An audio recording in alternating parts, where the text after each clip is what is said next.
child support. Oh, he No, this. I don't That's feel why he like on that. child support. Oh, she this. That's why she on child support. No, sometimes it could just go off of. Oh, I just called him and asked him, can he pay for the pictures? He ain't want to pay for the pictures. I'm taking his ass downtown. Yup. Well, you got to know. Know who you dating. Hold up. I just called her. I just called her and asked, could she just get Junior some shoes? She couldn't even get him no church shoes. I'm taking her ass downtown. Now, when you go downtown, you go down there, you get $500. Right. Now you mad because you getting $500, and now you really ain't getting no shoes for Junior or Lord CC because you getting $500 now. Right. Yeah, but you gotta remember, if you're a good father or a good mother, and you paying child support, right? You still gonna go ahead and do all that because Hold up. it's just what it is. Hold on, and that's another situation. Right. But you know what that creates? Now when we at the party, mommy and daddy ain't even down there speaking to each other. Cause daddy done paid for the party and he done came out of pocket this month with $600. So what he mad? Right, that's your child. Be mad. Listen. He shouldn't be mad, but he also has another child with his wife. That's on him. Okay, go ahead. He got another child with his wife. Okay. Right. And you're With taking his wife you're taking away from him. and they taking away Well, he should have kept it in his pants. Exactly. Should have kept it in his pants. Stop complaining. Stop complaining. Stop complaining. You on some whole, he on some whole other shit over here. He on some whole other shit. I'm gonna tell him. You are listening to BeExposedRadio.com.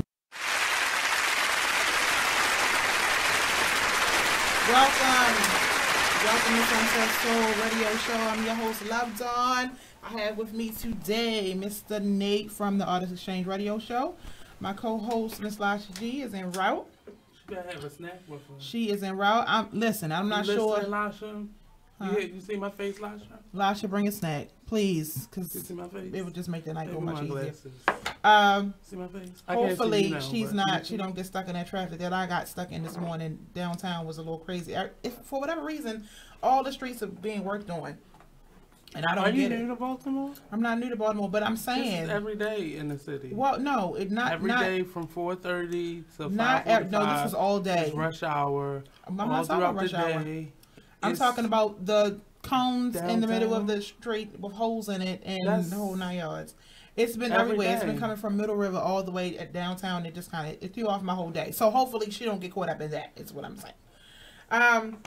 Last week. Nobody tell you move out to. Oh, Middle River. Listen, Middle River ain't the problem. It's coming back to y'all neck of the woods and trying to find your house. Because people trying to get out of Middle River. It's not. I hope everybody had a good day. My day started off a little rocky, but I'm here, thankfully, so I can't complain. Last week was Thanksgiving, so if y'all tried to tune in, you probably didn't see our face, and if you saw our face, it was a repeat from another show. I'm mad because I didn't really eat like I normally eat. I don't eat a lot throughout the year, but I normally eat a lot on Thanksgiving. Yeah, I was expecting it. Let me tell you, I hope everybody had an awesome Thanksgiving. But last week for me was so long. I did two Thanksgiving dinners. I did one at my cousin's house, and then I did, when you go to somebody's house, well, I know I don't like to take a whole bunch of plates home, so I usually I don't do it. Well, you're single, right? I got a whole household. So I don't want to walk out with like a tray 5, 6 if I had my mama. You need to go to the houses I go to because they're like, look, just take a tray. I'm not doing it. You want to take this home? It used to be that way, and I don't want to do that no more. So I cook home. And then if I go somewhere, I enjoy the meal. If they have something I don't have, I'll make a little plate or something. But other than that, I'm not taking out a whole bunch of food. So I cooked twice. I cooked for my cousin's house, and then I had Thanksgiving at my house on Friday. And Sunday, my brother's mother, Miss Carla, happy 50th, she had a birthday banquet, and I had to cater that. And let me tell you, I haven't catered that type of event in quite some time. The last event I did, it was about 75 people. This event, we cooked for about 150 people. So it was a doozy. You know, I had been cooking the entire week. So my week last week I was done. I said I don't even want to boil a hot dog this week, and I ain't been in my kitchen. If it wasn't for the kids, the kitchen lights would have just stayed out. What you done did? Nothing. Okay. But other than that, I enjoyed my Thanksgiving. I hope everybody else did. I missed the show though. I did miss, being here. I enjoyed my Thursday off, but why didn't you go live then? I did. Because I was cooking. I just told you I was doing all that food. I wasn't even thinking about going live, but I missed being here. You had plenty of children that could have held the phone. They was held the phone while I'm doing all this cooking, just to say hey. Yes, on Thanksgiving while everybody's with their family. That would have been great advertising for your show. While everybody's with their family, who's going to tune? Everybody. Nobody should have even been on Facebook while they were spending time with their family and loved ones. Bye. You're not. See, that's the problem. That's the problem right there. People are not taking time to appreciate. We just went to go get pizza, and you was on your phone the whole time, and I was very hurt. You were on your phone. Because you was on your phone. And I was like, well, ain't no sense of me being respectful. First of all, I wasn't on my phone. I was downloading the new app for that place. Okay. Thank you. I'm just saying, I did miss everyone being here. So today, as we're waiting for Miss Lisha G to get here, we're gonna dive into our show with snacks. We are talking media moments. We've been doing every so often we do hot topics, but I don't like to call it hot topics only because it's been used so much. So I call it media moments, stuff that I see in the media or conversation. Creative? Because I don't like doing the repeats.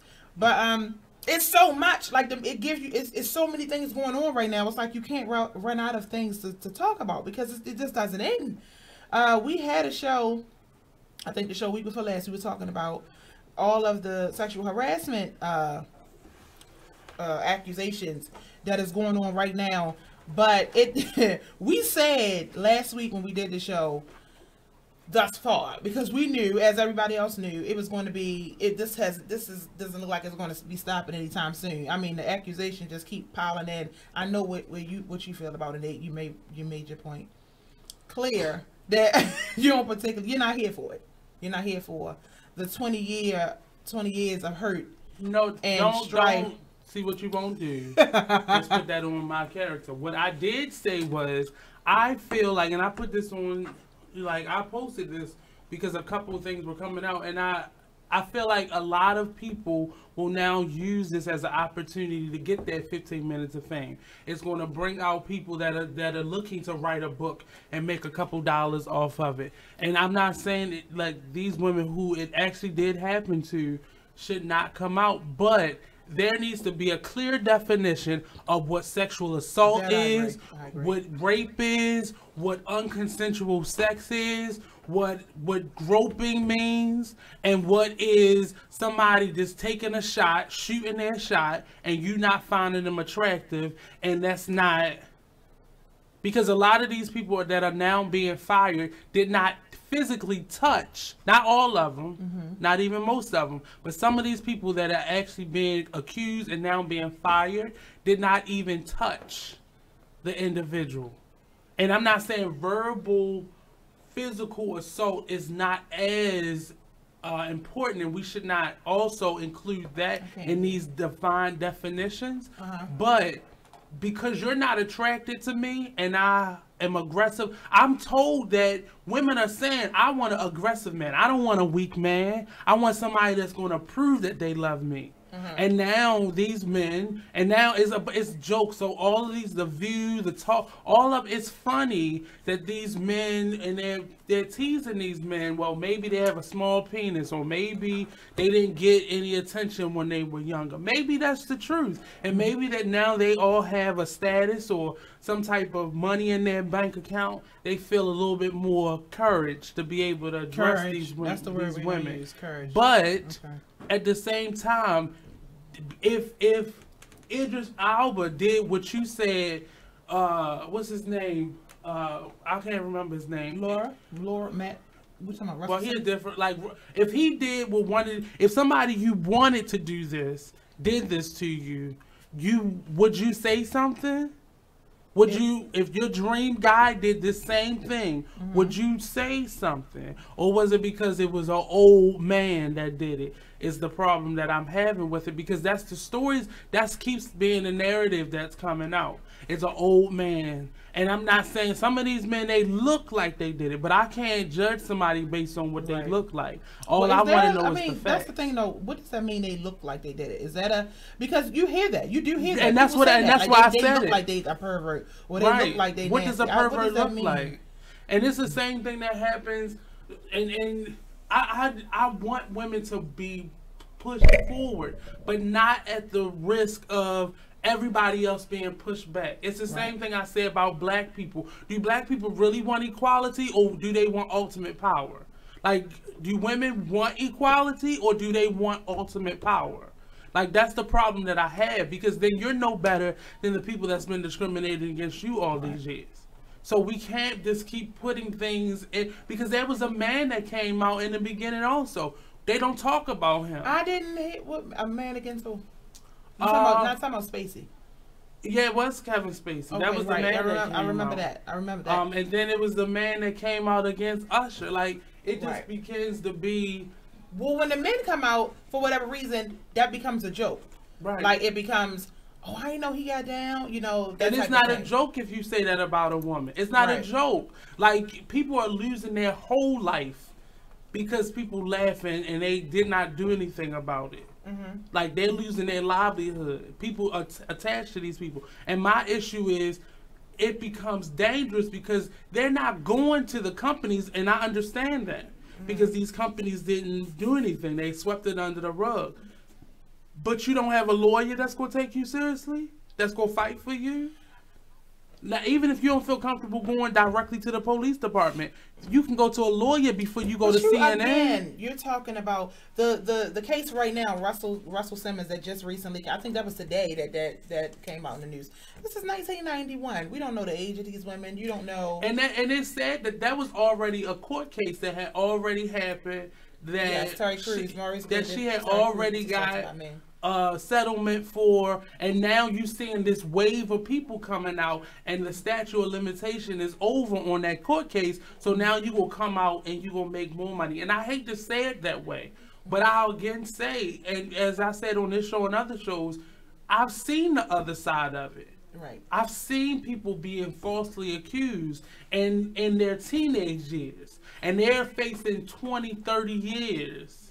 Well, why do you think, I still don't understand why Russell Simmons stepped down just from this allegation? He didn't step down from his companies. He stepped down from Def Jam. Def Jam does not belong to him. He's just the CEO of that company. They said, well, the caption said he stepped down from his company. He stepped down from everything. No, I don't think he's going to step down from his own. I mean, he didn't quit. Supposedly, he just stepped down and letting someone else kind of take care of the day-to-day. Right.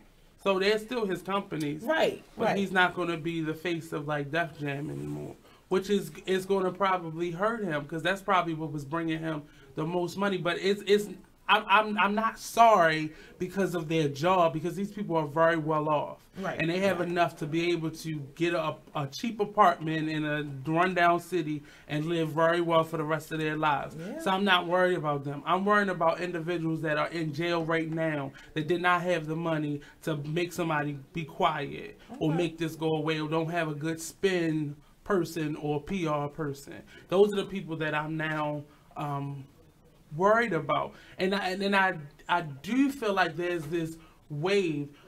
What's his name? Tiger Woods had 60 women. Bill Cosby had about 50 women. You know, and it happened. So at some point, it took 50 women, 30, 20, 40 some years to say something. And I'm not speaking to them per se. I'm speaking to a system that is set up where as though people don't feel comfortable talking about it. And I'm somebody who has been molested before, who never felt the need to come out because it would have been funny to people. And I had to deal with that in my adulthood. But it really is I just don't believe all of it. I can't say I don't believe it. I really believe in my heart that these women are coming out the way that they're coming out. One, because I think they want to be one of the number. I think they feel like, well, I have a story too that I want to tell. One. Two, I think there are women who appreciate the support. I'm not by myself, so now I feel comfortable telling my story because I know that I'm with a group of other women and we're going to rally together against this one. We're not focusing on the individual. We're focusing on this particular crime or this particular assault that we are coming together and speaking against, like the whole burning bra movement type of thing. That's how I see it. And anyway. I don't have an issue with it, because if it was my mother or sister, I would want them to have the same type of support that these women are being given. But it's being turned into something else now. Marie said Russell is taking the hiatus from the day-to-day operations of the Rush Communications and its subsidiary. But his name is still on that deed. It's still on that piece of paper. He still can get his money. Listen, we're just starting. We just kind of recapping because this was the show that we had on last week, and it kind of carried over to this week because the names are still being poured in. When we get back, we have so much more to talk about. There's so much going on in the media. Stay tuned. Do me a favor, those who are watching, could you share this video so that others can take part in the conversation? And when we come back, if you would like to call in, the number is 410-702-5657. We will be right back.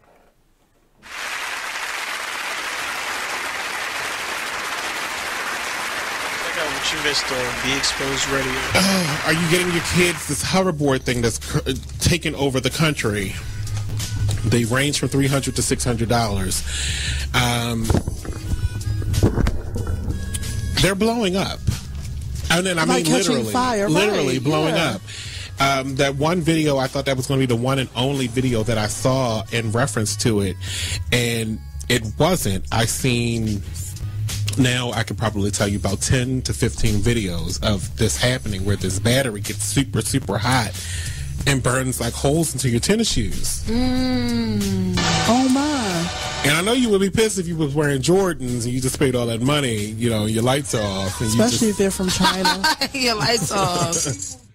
Check out the Talk Lately show every Tuesday nights from 7 p.m. to 8 p.m. right here on BeExposedRadio.com. 50s, late 40s, early 50s. That's not uncommon. It's a lot of. I mean, I can give you examples like that. But it's a good thing he's dead because she can actually move on.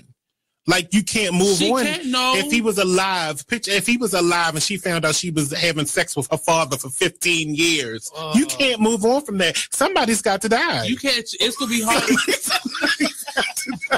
Somebody's got to die. So wait, that means he didn't know either, though. Immediately, so I can stop vomiting because I don't have nothing else left to vomit. All my insides, all my skeleton. He didn't know either. That's what would be the crazy part. Well, he wouldn't. He still doesn't know because he's dead. How does that game go? Marry, screw, kill? How does that work when it's your dad?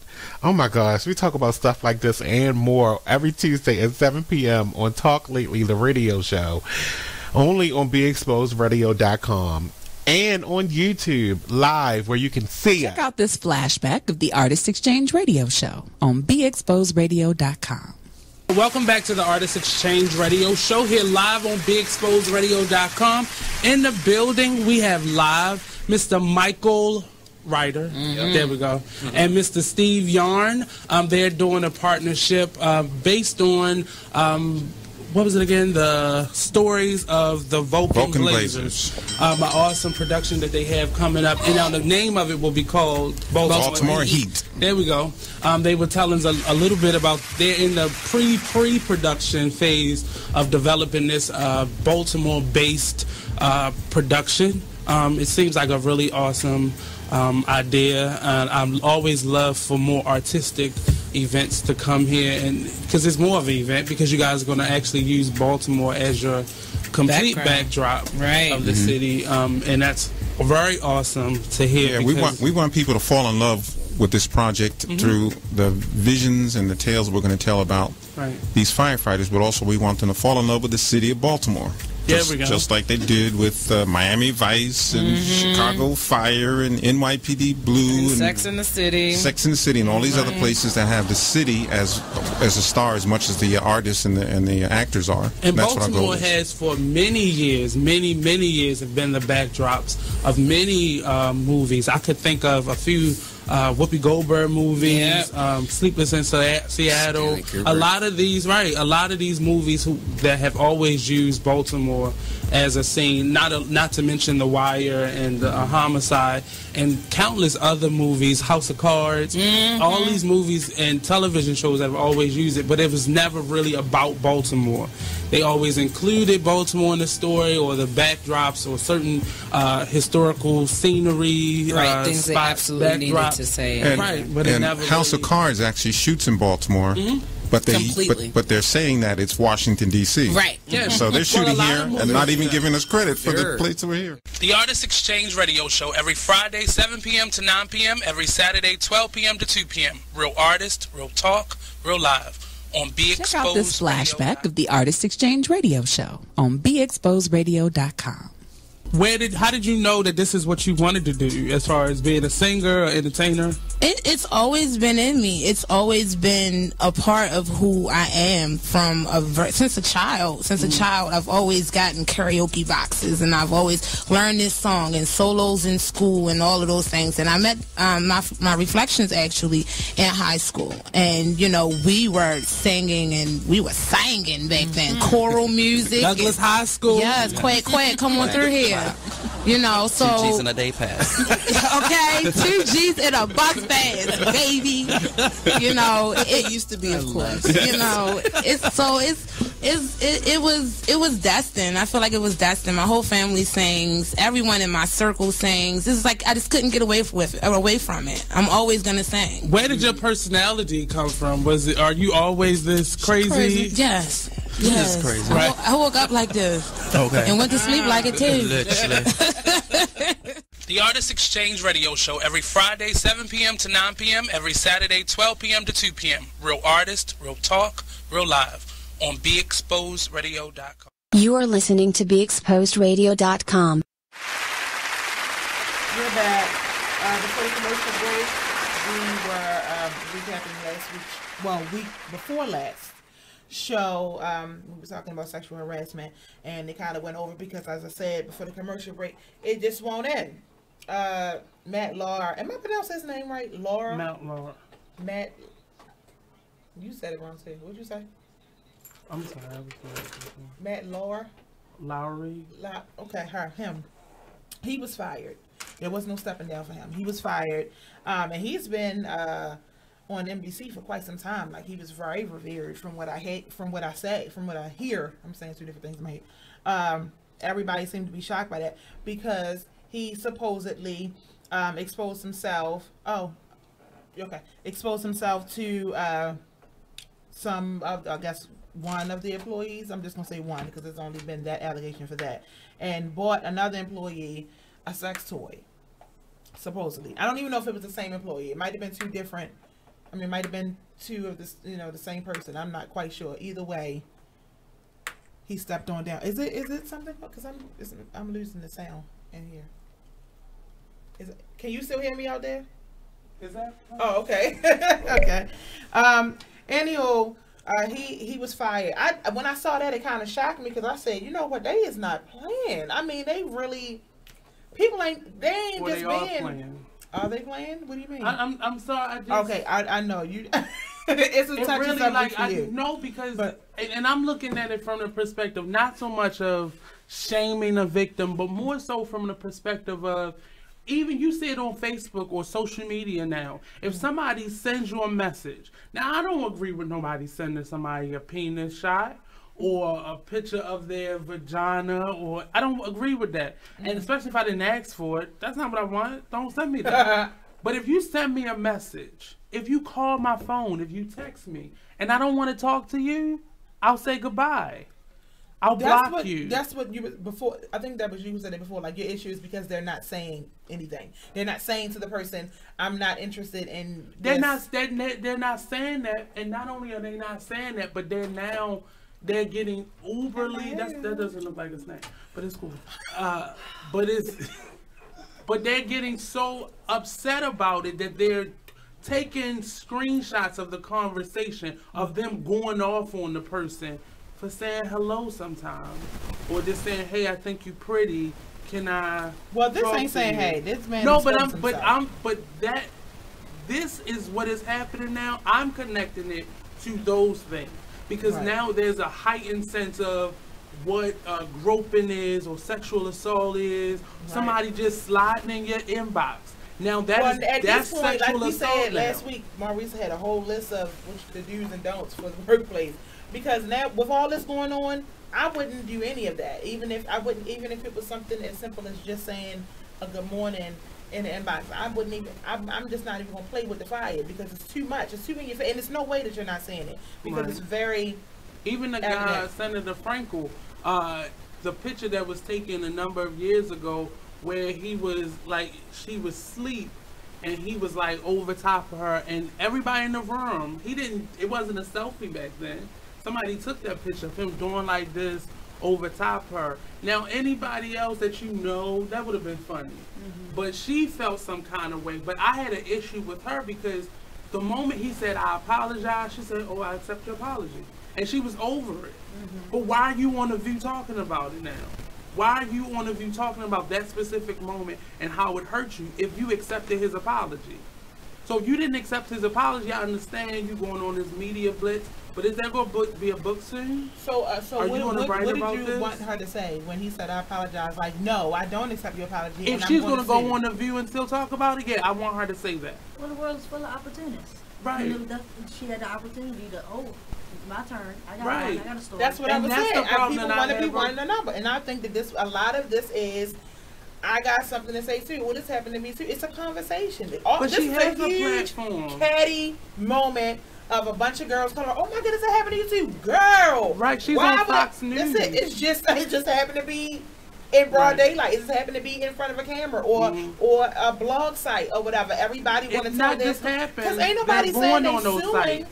No, I because know they can. It's nothing they can sue for. But I'm saying it's not about suing. It's about a conversation that is widespread. Everybody wants to say, "Me too," but it just happens to be that other people can hear, or other people can read, or other people can see. I just said it just now, but when it happened to me, I chose to heal myself separate. You losing your job does not affect my healing. Right. So people who get off on that, or they find some vindication in you losing everything, I feel for that person, because once that person is dead, poor, and broke, or whatever, you still gonna be the same person if this did happen to you. Maurice put authority and power versus powerless. People in powerful positions versus minions. Yeah, I mean, that's all about taking advantage at the end of the day. But everybody ain't. Well, these people are in powerful positions, but doesn't end at the people in powerful positions. It's just that that's where the story is, in the people that's in powerful positions. And that's why this goes way beyond. But we ready to go to commercial break. When we come back, we're going to finish this because we got so much more to talk about. Maurice, I'm glad you on here. Stay tuned because this actually just popped up. I just shared it to the Sunset Soul page because I want to get y'all opinion on something that he put up about some literature in the schools. I want to get your opinion real quick. When we come back, stay tuned.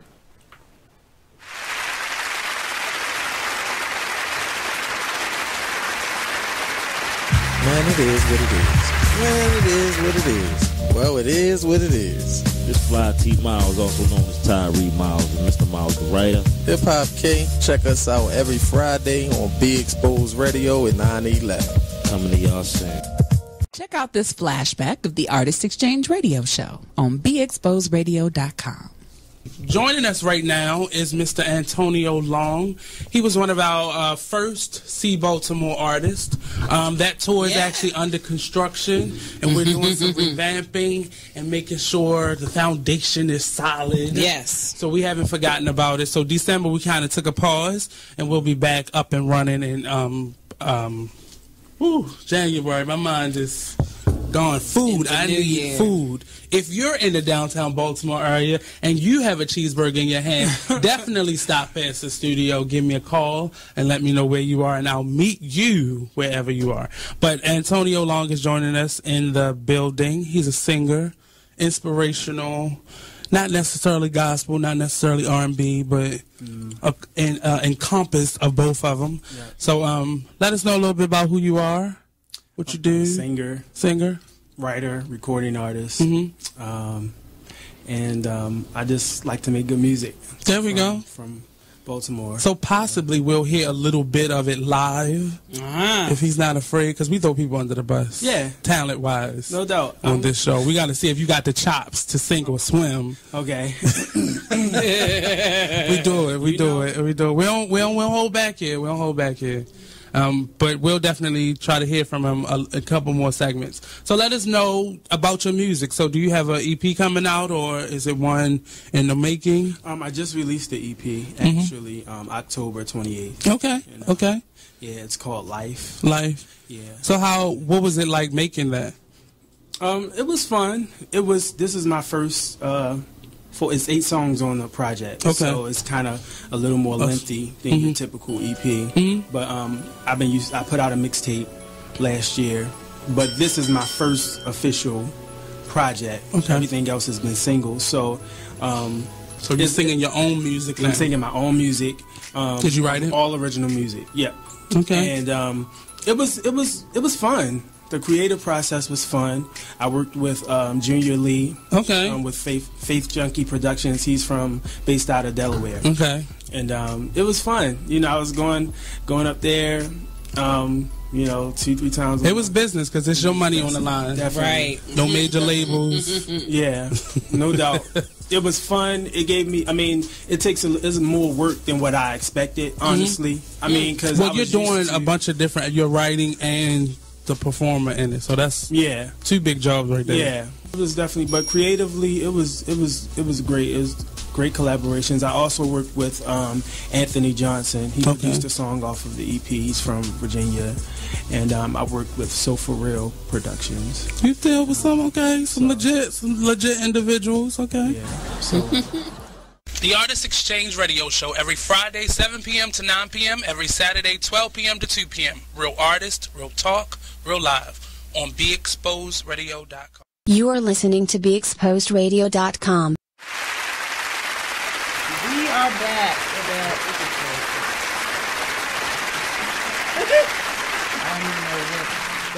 I feel like I missed the whole button. But for the commercial break, we wanted to get into the subject.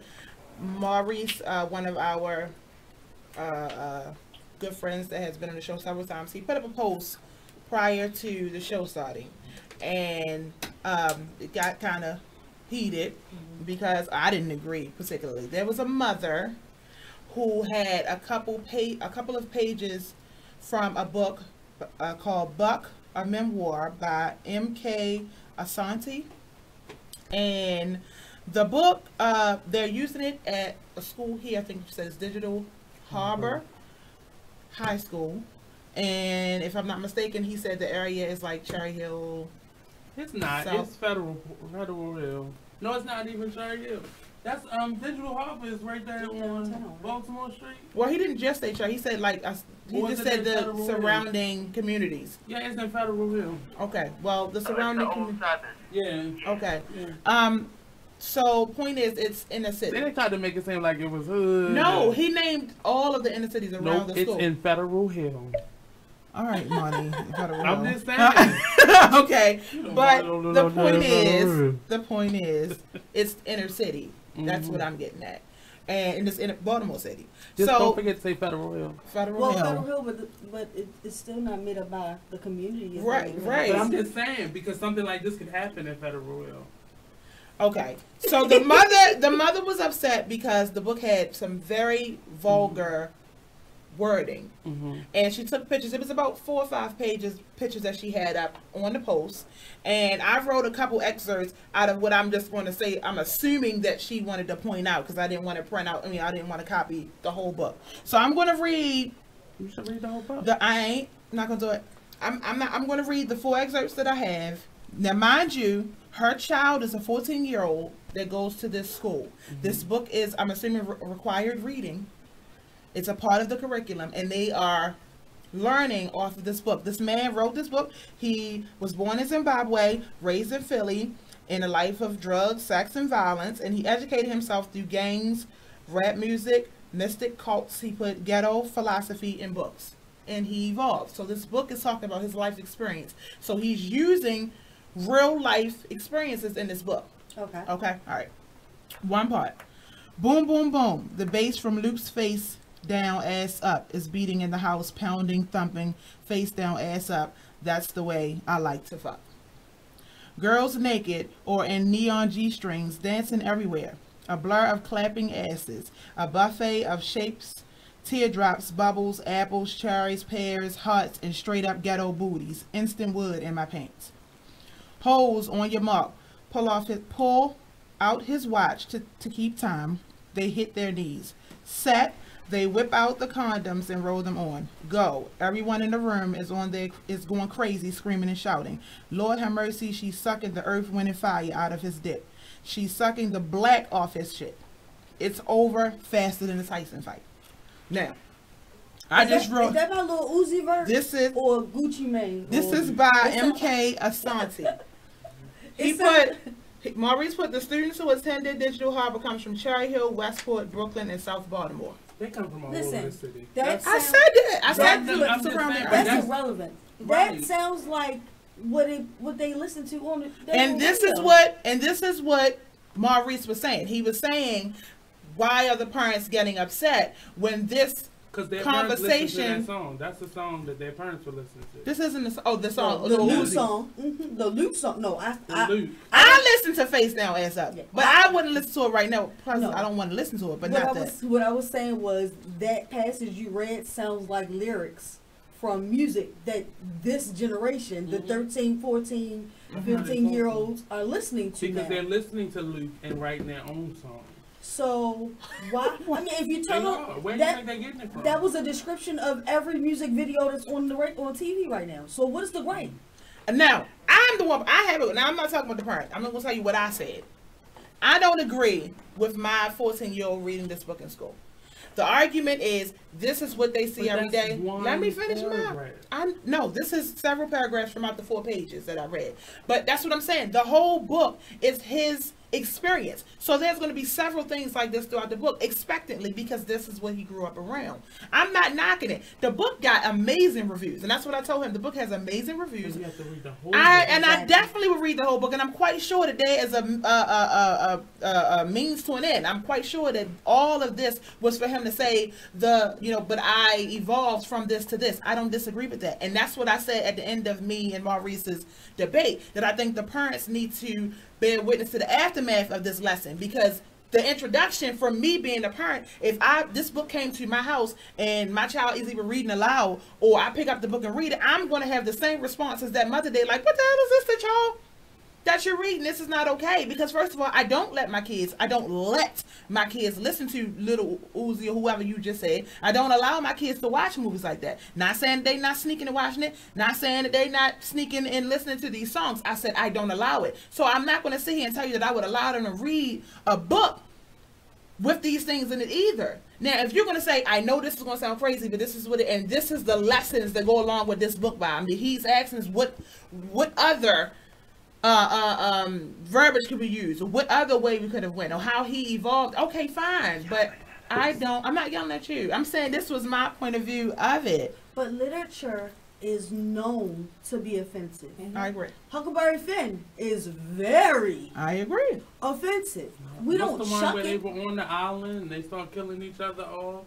All the children were stuck on the island. Oh, I know what you're talking about. The Flies. Lord of the Flies. Lord of the Flies. That was very disturbing. Color Purple is full of vulgarity. What are we supposed to do? Are we supposed to throw all these books in the set? No, we need to learn how to accept the fact that there's freedom of speech and freedom of press.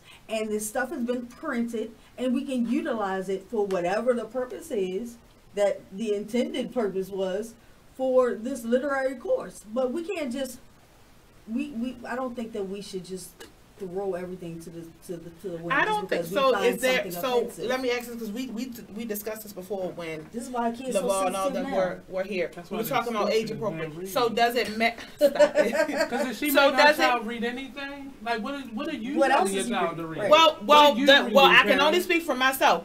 That's why Lakeisha Love Dawn Askins wrote her own book. So when and this is the absolute truth, because when Lisha, am I lying? No. My words were my kid, and this wasn't because it was offensive. It wasn't because of the stuff was offensive. It was the fact that the kids were not. The kids weren't. The kids were not comprehending the stuff that they were sending home. So that is exactly what I did, and I would have done the same exact thing if this came home and they say, "Well, they supposed to read 30 minutes a day," and I want them to read something. I would have done the same thing. Well, we'll write our own before I let them. This is my problem. The same topic that we were talking about before. You go to social media before you go to the school. Right. Like, why don't you go to the school and sit down with the teacher and get an explanation? Because I know teachers come up with this in their lesson plan. Now what I think needs to start happening is, like in college, you need to then send out something that you're going to do for the whole year. I agree. Now, I think that needs, at least every quarter, you need to send that out so people know, so they don't have any excuse other than I didn't read it. And especially if you're dealing with kids, because based on this lyric, like you just said, even with the music, it has the warning, 18, not saying the explicit. So if you have a curriculum for or whatever syllabus for the school year, and there is a novel like this that the kids, it should be said this book is explicit. We can't assume that it wasn't. Yeah, but these novels that we've read, now you would say, oh, that should be college level. That shouldn't be something that you should have to read. I read To Kill a Mockingbird. I read Lord of the Flies. I read them in middle school. Right. Avid reading children they're far beyond whatever you would assume would be what a urban novel is she grade, reading? But that's what I'm saying. But as a parent, if you're saying that it should be a syllabus, I'm saying that if that's the case, it should be on it as that this is an explicit But at any time you can go to the school and actually have a conversation with your teachers and see what they're teaching your child. Well, you normally wouldn't do that until a problem.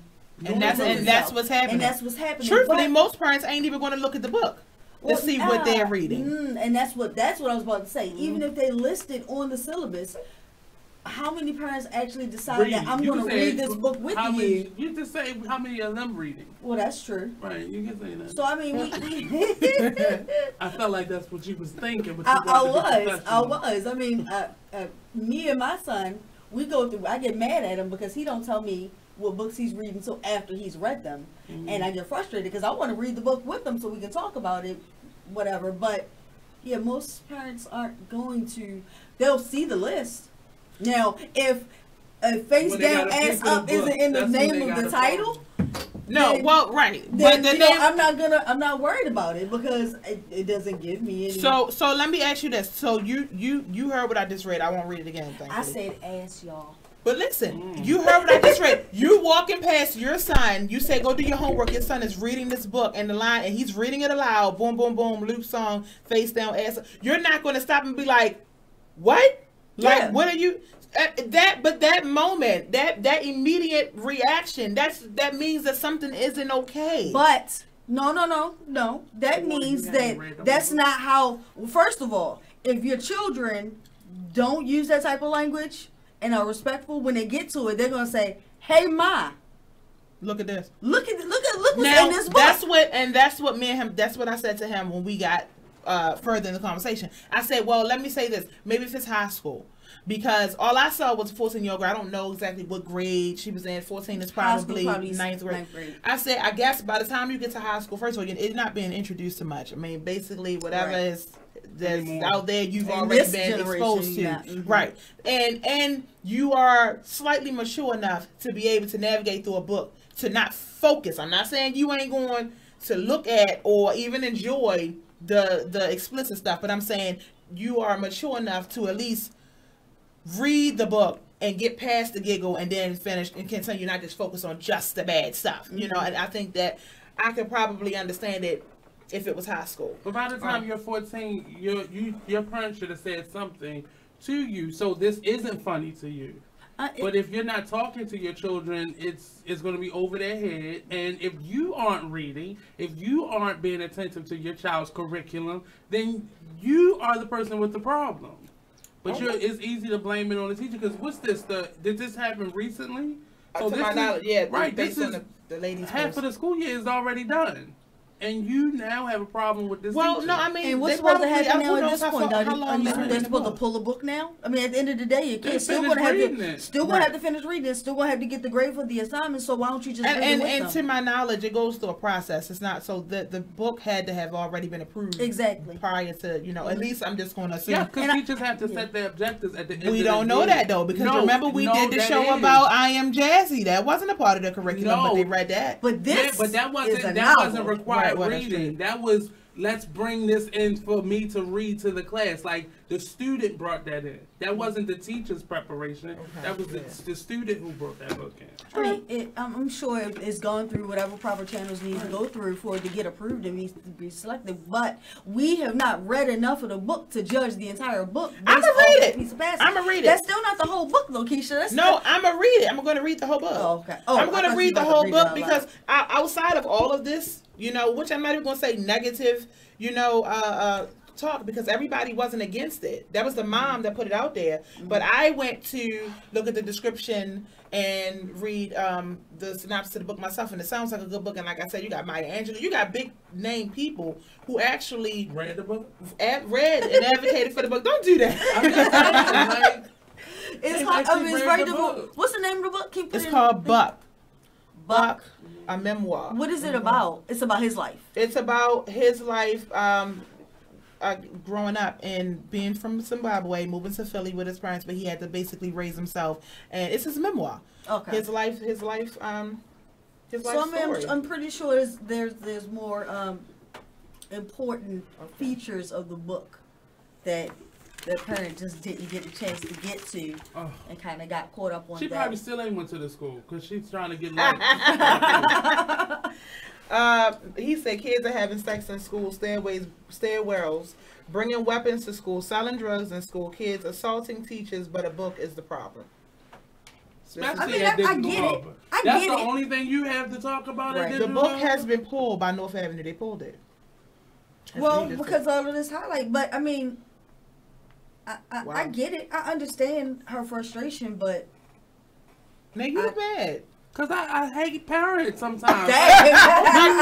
Because it really, you do more damage to your children talking on Facebook to people who don't have children than you do actually going to the school, sitting in the classroom, and having a conversation with the teacher without being pointed. Because it probably was a white teacher.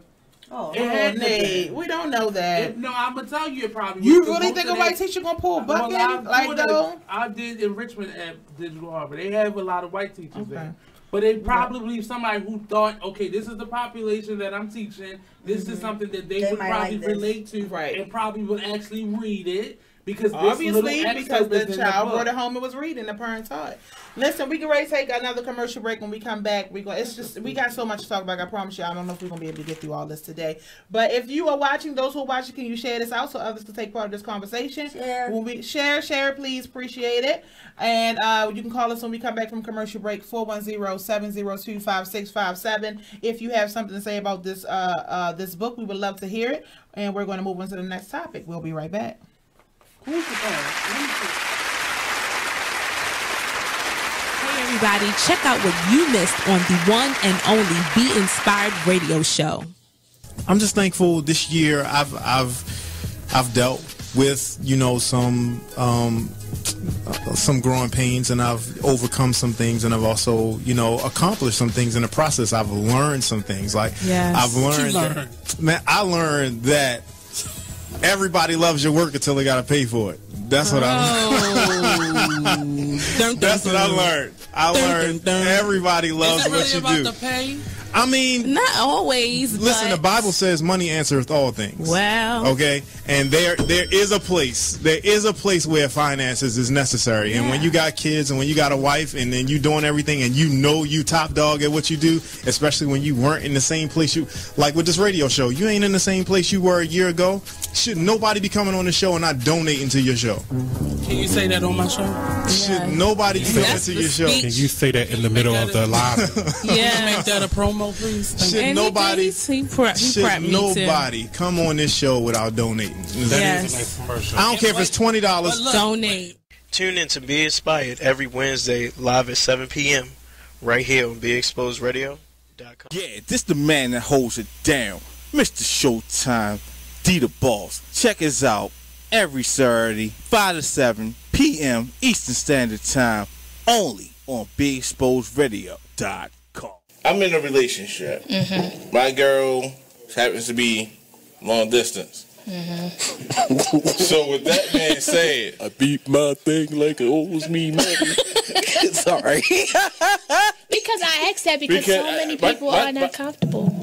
Here's my thing. It's mine. That's right. And you need to know yourself before you can have somebody please. If you can't tell nobody how to please you, if you don't know how to please yourself. That's right. You know what you like. You know what you like. You know the stroke, all that. Mm. So you're right. And I mean, you shouldn't be ashamed of it. It's your body. Yeah, I'm over here struggling with the ear. Yeah, I'm glad it's you today. I'm glad you today, brother. Oh, this thing going to drop. It's going to drop about at least like 5 times. I'm over there struggling. So E.D., do you have a problem with masturbating? No, I don't. I don't masturbate often because I have a fear of going blind. So, yes. When I found, yes. You could go blind from yes. I read about it. Is that true? No. It's not true. It's not. Okay. Because I was going to say I should have been blind a long time ago. Let me drop some knowledge on you real quick. I was just playing. But Hey, what's up, good people? It's the man you all know and love, E Digger. Make sure you check us out every Saturday from 5 to 7 p.m. Eastern Standard Time, only on BeExposedRadio.com. You are listening to BeExposedRadio.com. We are back. We can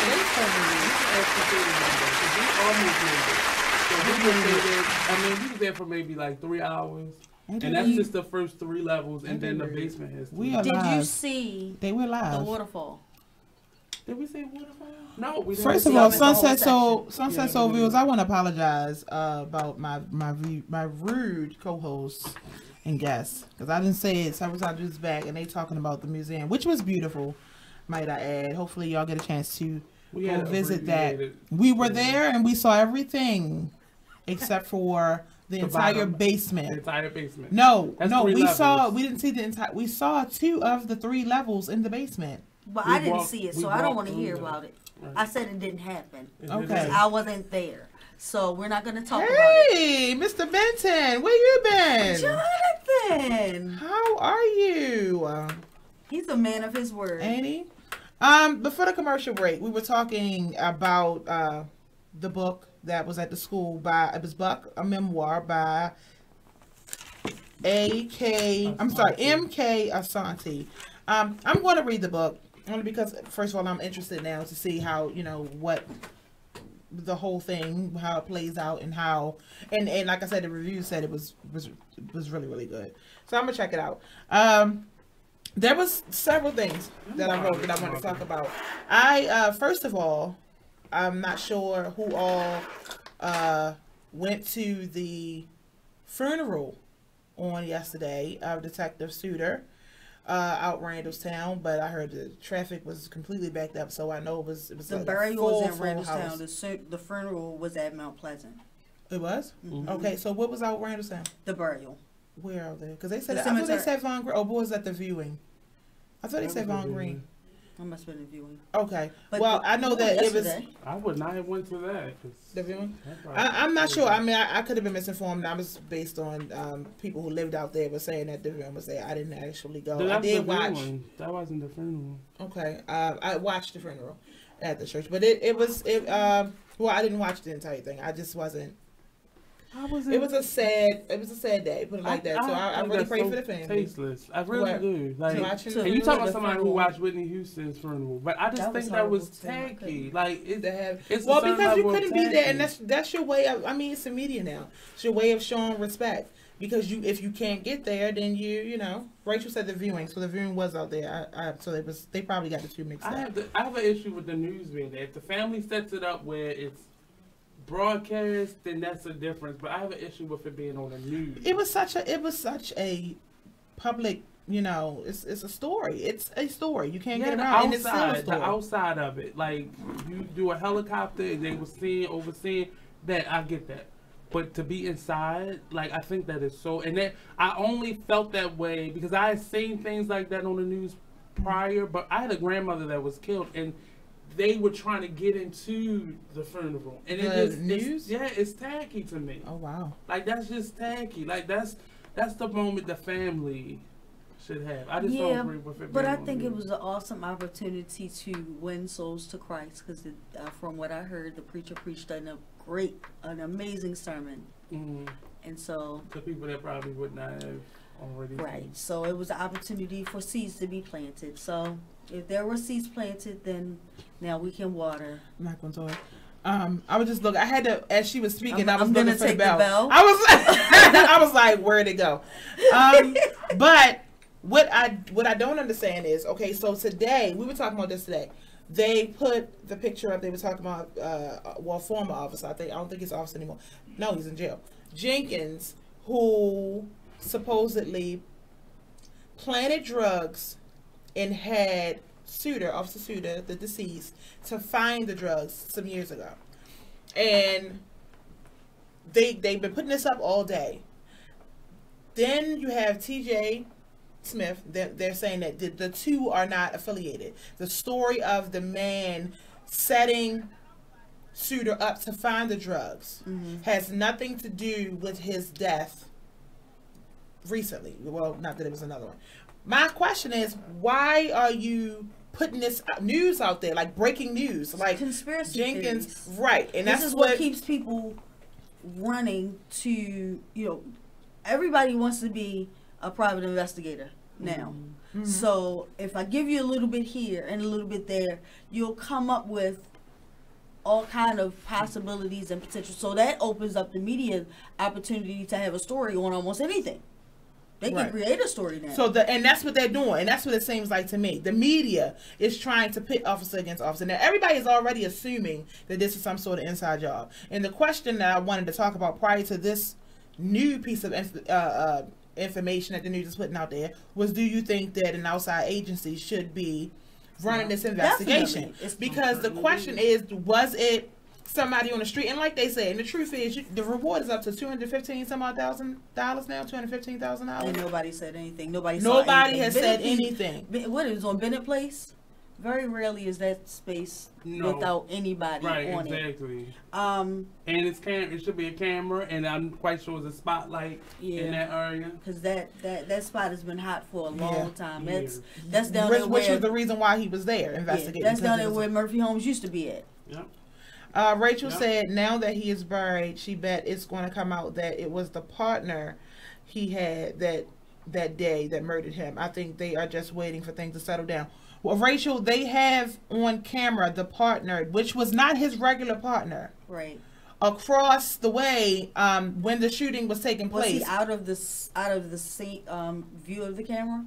No, they had him on camera. Oh, you said okay. They have I haven't seen anything. This is what T.J. Smith is saying. They have him on camera away from the guy when the shots was fired. When the shots were fired, the man called. You see him calling for help. They were not in the same vicinity. I mean, I'm sure that they would not do anything that if it was a setup, it wouldn't be done by the office the one that was there. Right, that just doesn't make sense. It was so many strange things going on. Like I said, this partner that he was with that day is not his regular partner. Mm-hmm. This is also an experience. They keep saying he's an experienced colleague, an esteemed colleague, and all that, and that's great. But it's not his day-to-day partner. Mm-hmm. So that was already kind of little. Well, little his partner was on vacation. I mean, there's nothing. Right.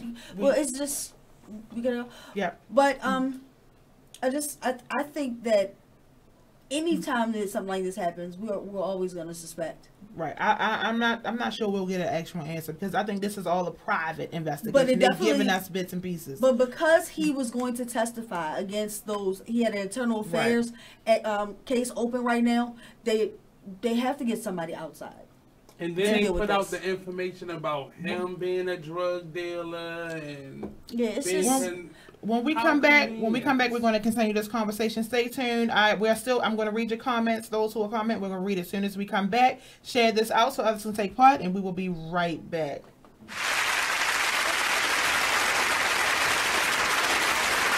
Check out this flashback from Talk Lately with Monty only on BeExposedRadio.com. Hello, how you doing? Hey, what's going on? Not much. What's going on with you? All is well. I was just talking. I heard you talking about the climate and everything. So what do you think is like signs of the time? Yeah, it could be. It's not signs. I don't believe God is a woman. She ain't coming back no time soon. She's taking her time. I like your thinking. She's a woman. Say it again. I said I like your thinking. She's a woman. She's smart. Yeah, she's a woman. Women want to take their time. The thing is, you shouldn't be ready for God to come back. You should just get yourself ready. Period. True. Be prepared. Always. I gotta make sure I go buy a boat this weekend then, because these floods ain't no joke. Buy a boat. Yeah. It ain't gonna flood the city. If it do flood the city, maybe it wash away some of this crime. But look, I live in Federal Hill. I live right next to the water. I'm next. Okay, well that's fine. That's fine. You be next. You buy your boat. Federal Hill need to go down anyway. Trailer trash down. It's been down there for years. I don't understand why black people will move to Federal Hill. That's where they was hanging people at. Cause it's better. What? Hello? Yeah, I gotta go to break. I thank you for your call though. Don't thank me. Thank them white people you live next door to. I will as soon as I get home to make sure she sweeps up front because I'm on it. Perfect. You better hope they ain't got no damn rope in their backyard because they hanging us. Oh gosh! In Federal Hill, we don't have no trees. They're gonna hang you from the porch. There ain't gotta be no trees. A porch. All right. Thank you. Damn, they hanging us. We'll be right back. All this and much more every Tuesday at 7 p.m. on Talk Lately with Monty. Only on BeExposedRadio.com. You are listening to BeExposedRadio.com.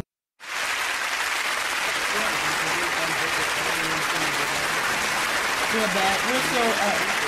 We're still discussing, before the commercial break, we were talking about Detective Suter and this case, and we're kind of still going into that. Because, let's say, we had some comments. Mike said he was set up. They had a press conference today and 3 police officers are behind bars. I'm not sure about it. I didn't see that, Mike. I did see 3 police officers that are behind bars for racketeering that he was supposed to have been testifying against the next day, but I didn't see them have anybody. I think they're confusing all of them because those 3 officers are scheduled to be in court separately. Right. So I think that's what it is. But there's some names that are being put out. It's 8 of them in total. Right. Right. But I'm saying I think those 3, we said one of them is Officer Wayne Jenkins, 3 officers indicted. Right. Jenkins is the one that they have him for planting the drugs on. That's what we said. I mean, I'm sorry. He planted the drugs and had Suter to find the drugs. Mm-hmm. So it's just a mess. That's what it is. It's so many different. It's so strange. It's so many different stories going around because there's so many different cops involved. And, it's not one particular thing. It's racketeering, but everybody is held for something different. And it's still coming out. It's still more cases. It's still pending. They have to go back now, and all these people that they arrested for drugs, they have to prove whether or not the people actually had it or did the police actually plan it on them. I mean, this is an ongoing thing. So I do believe, I in my heart believe, that this has something to do with this man testifying. I just cannot, and I know it could be a fluke. I know it could just be bad luck or bad place, wrong time situation, but it's just very unlikely for this man to have been killed the way he was the day before, having to testify against it, and the fact that nobody is speaking out with this money on the table. And I know Baltimore City, somebody make up a story, right? You know, it just but we can't, we don't know. But our hearts and prayers to his family. I don't want to say a lighter note, but I have a question. Y'all, everybody who know me know I'm not necessarily not the biggest fan of Jennifer Hudson, you know. Hater. I don't hate her. I'm not a hater. I'm just not the hater. I'm just not the biggest fan of her. But with that, and I don't dislike her as a person. You don't know her as a person. I know, so I don't dislike her. It's just like, you know, somebody just irritates you. Why does she irritate you? I think honestly, she has a beautiful voice. Did she keep her weight off? She kept her weight off. She kept her weight off. She looked great. Well, she looked sick to me, but I mean that's fine. But she lost too much weight at one time. Yeah, so I don't like that. I just But we're not. That's not what it was. I posted a clip. Well, it's actually a two-part. I posted a clip a couple days ago. It's an old clip from when she was on Oprah. And because there were some situations in my family that brought about the conversation with her, because she was talking about her forgiving the man who murdered her mother, sisters, not sister, her mother, sister, son, and her brother. So her mother, her nephew, and her brother. And she was saying that basically she let it go. She forgave him. She had to, because that was her way of healing, her healing process, and that's awesome for her. But within my own family, we had a cousin who murdered another cousin, and the situation was very crazy. You know, the person wasn't in their right frame of mind. I mean, there's a whole lot of different reasons for why things happen, but it happened, and it has been a constant. It's just been like that dark shadow, you know, that lingers, you know, the conversation that you don't want to talk about. You got to be careful what you say. You got to look around the room and make sure who's here before you say what you know, might really want to say. My question is, how could you, and it's sad on both parts, because you don't even want to say, I don't think he meant to do it, or you don't want to say, I don't think he was in his right frame of mind. You want to say it, but then you have to be careful with saying it, because then you offend somebody else. But see, those stipulations that you put on it, those tidbits that you add to forgiveness, is a problem. Right. Like, you don't forgive somebody because they were in their wrong state of mind. You forgive somebody because it's what is necessary. Okay. For you to be able to move on. Okay. And for this situation to leave this space. But people hang on to stuff because he ain't really like him anyway, or I don't really like her anyway. So that's why they probably did it. And then you start doing that messy, petty stuff that helps you to hold on to whatever anger or frustration you have, or sadness or grief that you still have. Everybody doesn't know how to let go of that, though. I believe a lot of people would like to forgive.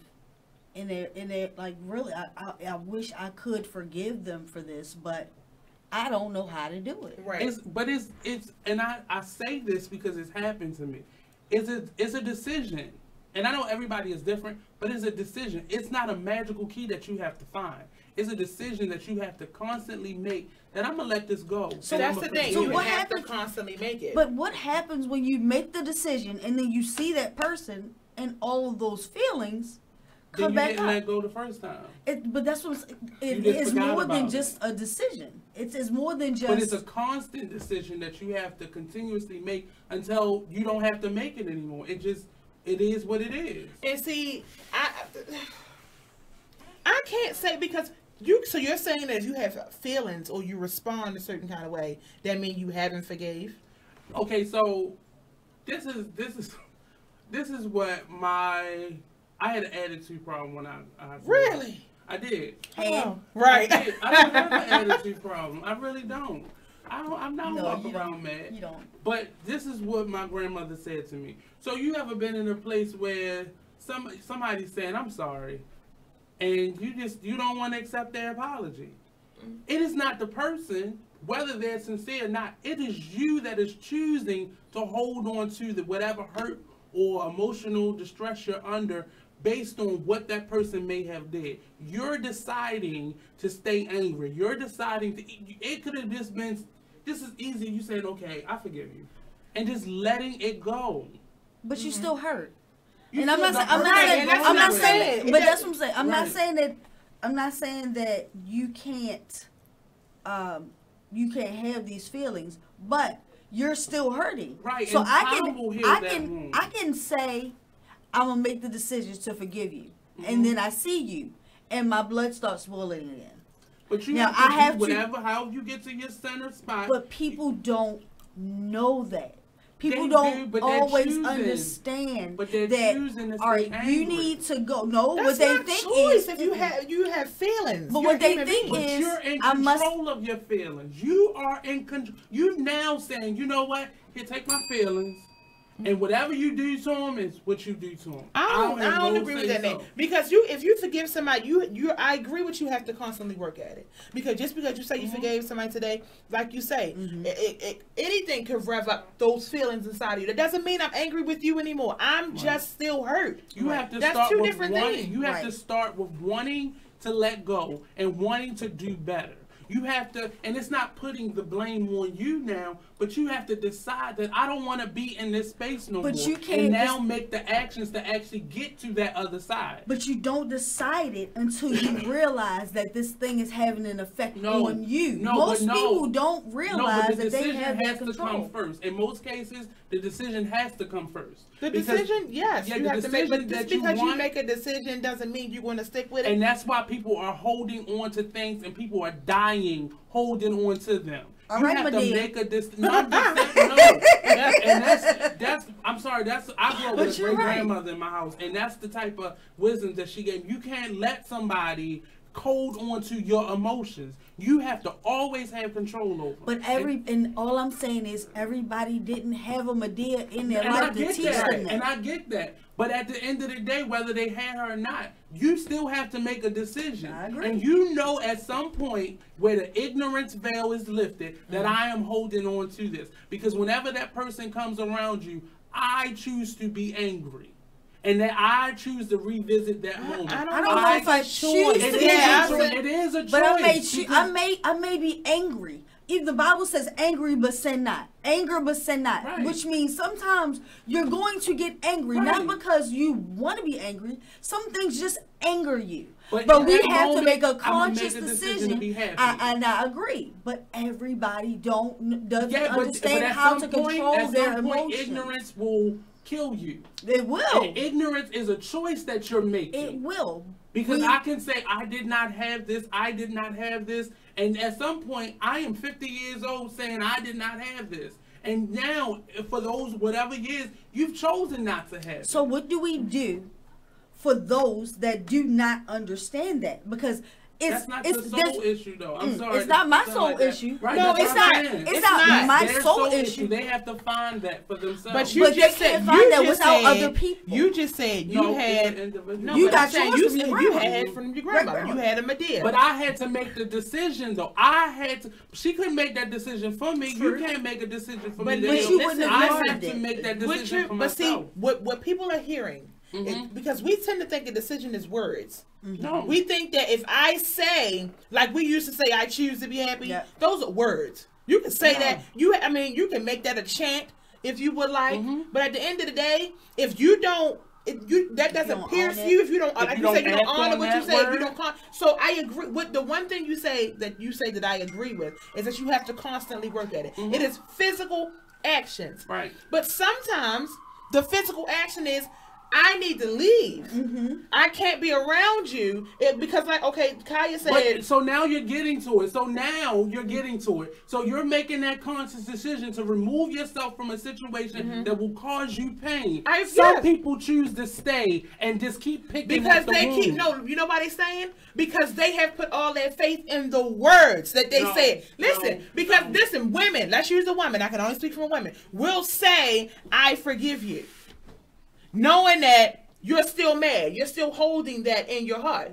Then you sit there, but listen to the word. Listen to the word. I know that I know. So I choose, and I know that I'm not really forgiving you, but I'm saying that I forgive you. Because but sometimes they don't know. They really are saying it, but they feel like with those words that it is done. They feel like, you know what?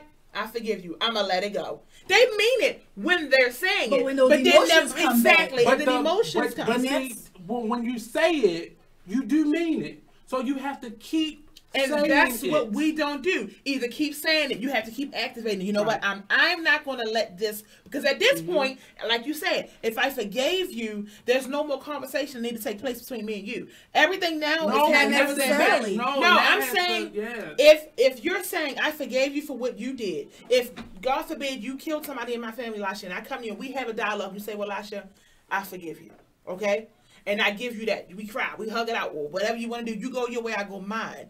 I now have to work through that pain. I now have to work through whatever feelings that I have every time you walk in the room. I shouldn't have to keep beating you over the head with now my feelings, because you can't give me anything else. It's crazy because I only choose to do artwork in terms of plays that speak to healing. And if y'all remember the last play that y'all just saw down at the War Memorial, and the young man who gave the young man the disease, he was sincerely apologetic. And the other young man said, this is not going to get handled today, and it's not going to get handled by you. So that meant it was a self-issue. Right. Something that he had to then take on. But if he, in that moment, would have chose to be just as angry and bitter about the situation, that moment could not have went any further. He would have stayed stuck in that moment of anger for the rest of his life, or whenever he got it, or to when he decided. But see, we don't get to choose that for other people. No. That's why I said it's a self thing. Yeah, I can't choose your forgiveness for me. All I could do is give you my sincere and pray that, you know, eventually that this will be healed. But I can't tell you when to be healed. Right. But for you, the person that's healing, you have to constantly, you are working harder than the person who did you wrong. Because I have to now forgive you for hurting me, and I have to forgive you, period. And I have to forgive myself for being in that space. Kaya said it actually takes more energy to hate someone than to forgive them. And that's true. You give them power over you when you hold on to hate. Mr. Benson said you have to let go and move forward. Holding on to things will cause you to have issues within yourself. Only God can remove those ill feelings. When we come back, we're going to finish this conversation, move on to the next topic.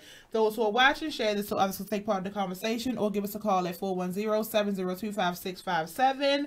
We'll be right back.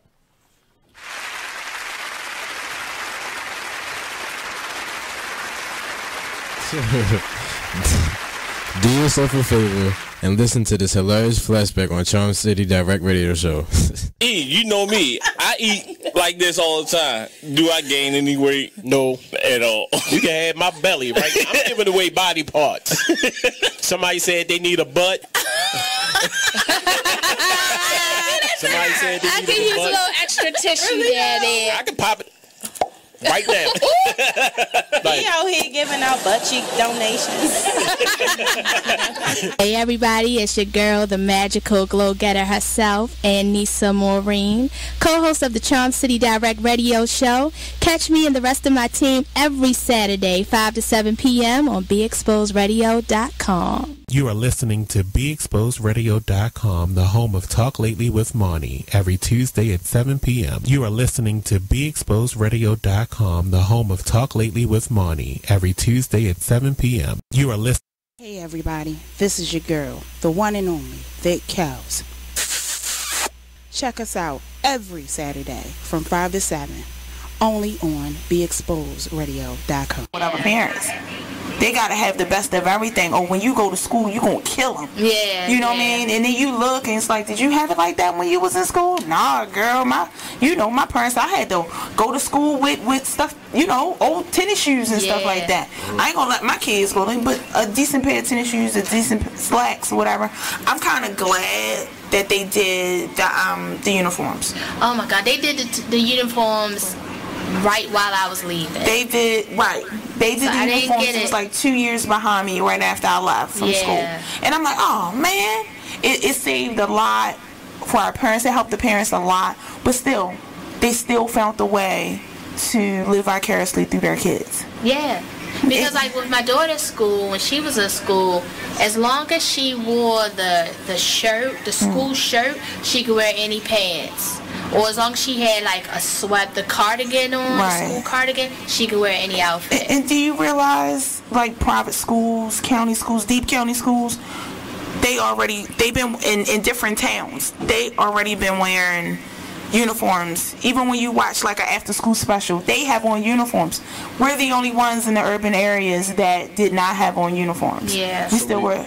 We was late getting We was super late. Yeah.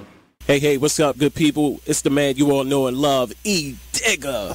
Make sure you check us out every Saturday from 5 to 7 p.m. Eastern Standard Time, only on BeExposedRadio.com.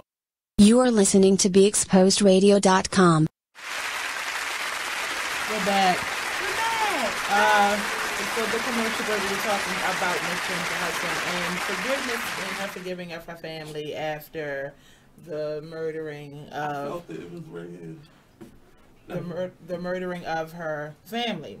That was the first clip that I put out, and the reason why that popped up was because of the recent news of Miss Hudson. I'm quite sure y'all seen that she set Jennifer up right now. That's what that I wasn't setting her up. Listen, I went with the most important, the deep stuff first. But she lost custody of her son because oh my goodness. I'm mad because you go ahead, tell the story. Because you smirk, I ain't like it. I'm not smirking. It looks like she's glad. I'm laughing at your face. You want Otunga? You want Otunga? I don't want Otunga. You do. No thanks. That's what it is. But no, she lost custody of her son because she supposedly, allegedly cheated on him. And well, to my knowledge, she cheated. Okay, that's no more alleged. She cheated. She lost custody because he was able to prove in his lawyer jargon that he was the primary caregiver, meaning he was the babysitter of that child. But this came from the fact that she cheated. This whole thing started. It started for the fact that she probably moved on and didn't want to marry him, and he didn't want to let go. Who knows the story to why she cheated? It also came out that she kept telling him to leave the home, and he didn't want to leave. She did say that she called the police. She did say that she felt like she was in danger, her and her son and so forth. But it wasn't that much because they gave the son to. Because he was a lawyer and he knew what to say. Is it? That's what it is? Yes. And she was crazy because I would have took my child on the road I'm with just me. not enjoying this. I'm not enjoying it. It looks like you're enjoying I'm this. laughing at it. Is it real? No. Is it real? I'm not laughing. Listen, why would I want somebody to lose their child? I don't want anybody to lose their child. But it's like, ugh, I knew she wasn't perfect. Exactly. I never thought she was perfect. And that's the problem. No. I never, but it wasn't like I knew she wasn't perfect. She's like, I got evidence. Nobody ever said that she was perfect. I don't agree with either parent getting sole custody of a child, especially when that other parent has been taking care of you. So you weren't the sole provider. He wasn't. He had his own child. Don't do that. He had his own what? He had his own coin. You just said he was a lawyer. No, he went to school. He finished. And he was on love. He was a wrestler. They get checks. He has his own money. See? Oh, I guess she don't always like that been either. taking care of that child. Oh, okay. So who name was on that house though? Was he paying that house note? Was it a girl or a boy? A boy. That's why.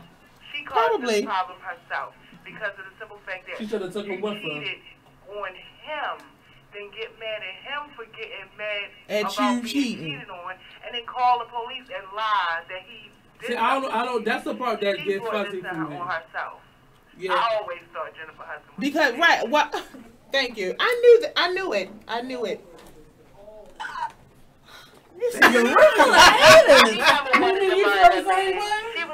I said that. I don't think she was even. But I'm gonna be honest. I don't know a darn thing about Jennifer Hudson. He was fine though. Otunga. What's his name again? Otunga. He was a cutie. I don't know a darn thing about Jennifer Hudson. I mean, I don't listen. If she didn't after 10 years want to marry him, like I don't think he was marriage material. Like the baby. No, that don't mean he wasn't marriage material. He wasn't for her. He wasn't for her. Okay, but listen. Here's my question. I know this might sound crazy, and I know where like you any stand. Other man would feel like I know where you stand, but listen, this is what I want to know.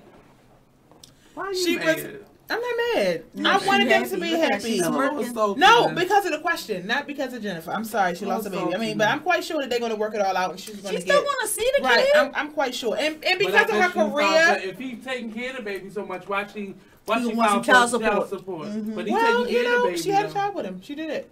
Strong woman. She made a choice. You just said it. She made a decision. But I do think the courts tend to favor the courts tend to favor fathers that are in good positions, especially when they have sons. Time on their hands. When they have sons. And they have time on That's not fair. It's not fair. Like, I don't agree with this.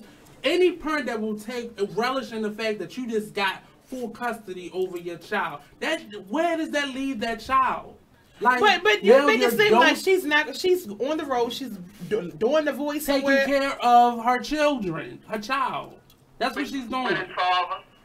With his father. Who has time on his hands? Who has time on his hands? Who takes him with him when he's on the road traveling for wrestling?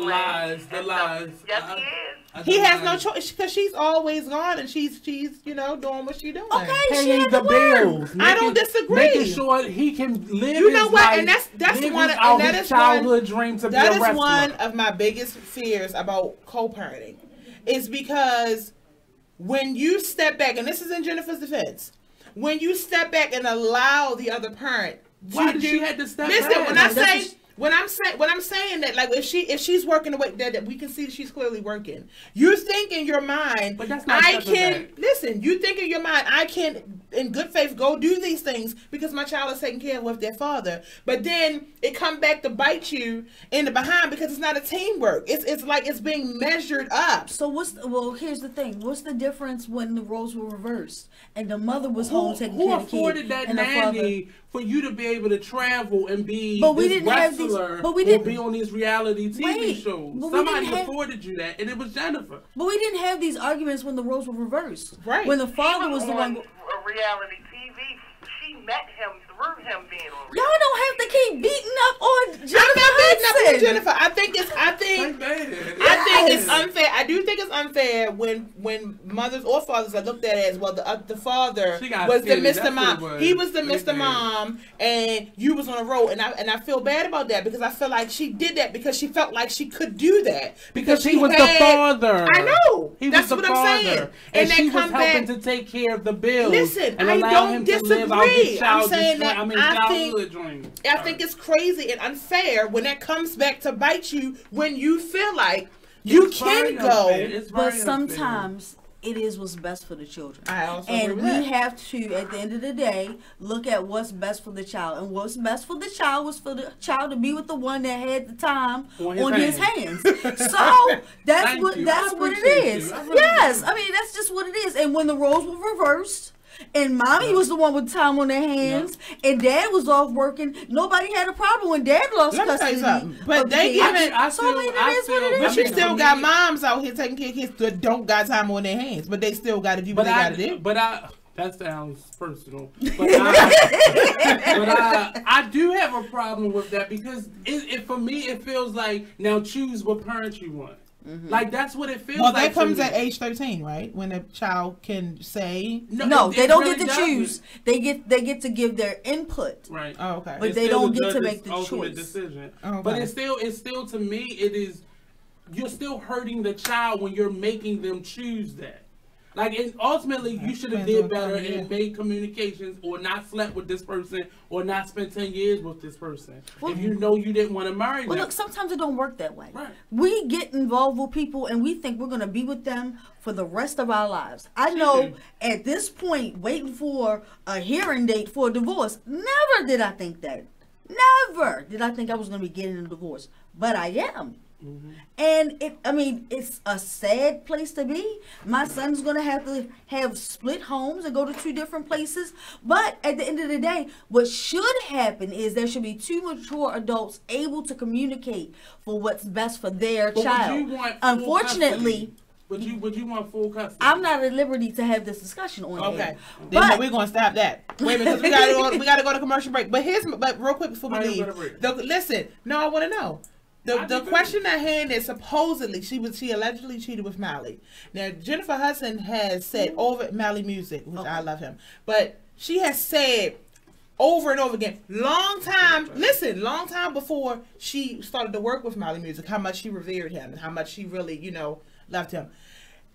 I want to know, for real. Now, honestly, everybody got that somebody that's like, if I had that opportunity, even if you're just talking far-fetched, if we were married, me and you, Nate, and I was like, but if Will Smith just happened to walk in the door, I need that hall pass. Is that a no? That's a no. That's a hell no. That's what I was about to say. I was just about to say that. Are you serious? And get the hell yes. Exactly. I don't shake. Go ahead. That's not the life I lead. So there's not. I'm talking about the one person. You don't got one. No? You want me to say it in Spanish? No. Nah. Well, okay. I want y'all opinion when we come back. We'll be right back because y'all not. That's not right. Are we not gonna do that?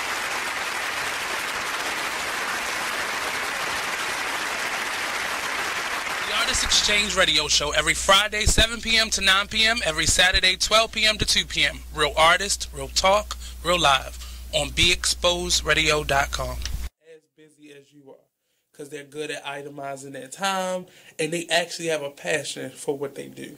One of the biggest lessons that I learned, I get to say this on Weird, was finding people who are not only interested in doing what you need to get done, but people who have a passion for it, because that will eliminate the idea of people just working for a paycheck. Right. Because when people sign up for a paycheck, we all had jobs where we slacked off, where we stole away in a little storage room. Fell asleep. Thank you. I saw a meme the other day that had Bart Simpson and the little boy with the glasses. I didn't watch the show, so don't be mad at me. Don't send me no daggum messages. The little boy with the glass, Millhouse, that was his name. He's showing him a cave, and it says, when you're asked to show around the new coworker, and it says, this is where I come to cry. Cool. Just a Bit Outside radio show. There is one glaring stat that I read about while watching the games over the weekend. New York Yankees went 22 straight innings with at least one strikeout.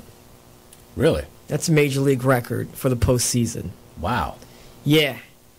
That's an interesting statistic. It is, and then when you think about it, it's like, okay, that, to me, that's like a big reason why, they're losing right now. Check out what you missed on Be Exposed Radio. So now we are in reactive mode. With our young people, we don't spend enough time working with them, preparing them, inspiring them, mentoring them. And so now we're faced with a generation that's like, I'm going to do my own thing. Right. I have no respect for you. Because what have we done to help them except to say that, like I was telling the HL7, that, I get highly upset when adults forget that they were ever young. And the first thing they say is young people are up to no good. Well, you're not helping them. What are you doing to inspire them? Right. So to me, that's reactive, because now that they're in the street cutting up, now you like, we need to do something with our children, or we need to start schools earlier so we can get them off the street,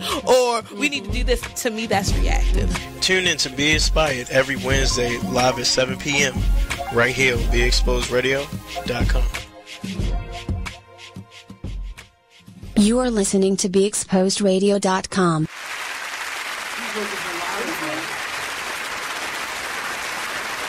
Okay, we're back. I couldn't hear. She just made. Yep, that's exactly what her problem is. She jealous.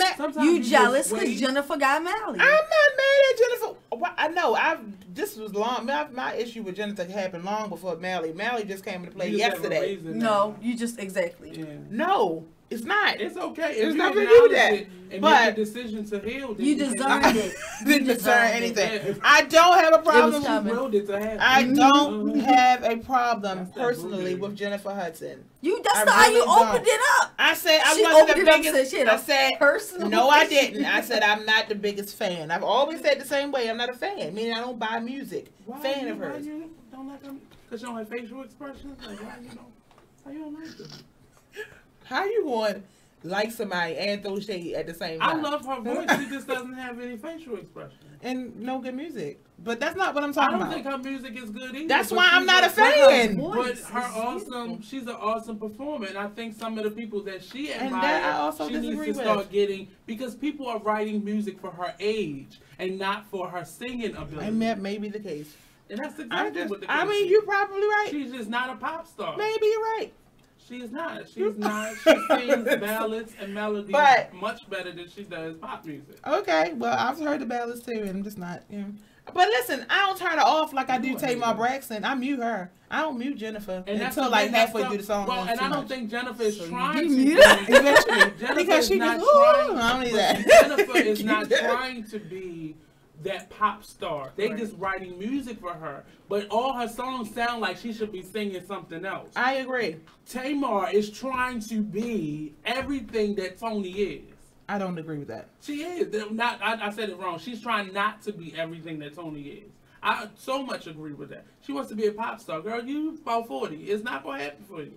You missed your time. But I just don't. It's the voice. It's not about the song selection. But it's she just can the actually. Voice. She really Tamar can actually sing. I actually heard her the other day, and then I heard the words of the song, and then I threw me off again. But that's irrelevant. We're not talking about Tamar. We're talking about Jennifer and her. I'm not a fan. It's off. I don't have to be a fan. You don't. I'm not a fan. That's it. But I could probably meet Jennifer the day tomorrow and shake her hand and be like, hey, she might be a great person, but I'm just not a fan. You like Shirley Caesar? I'm about to fight you.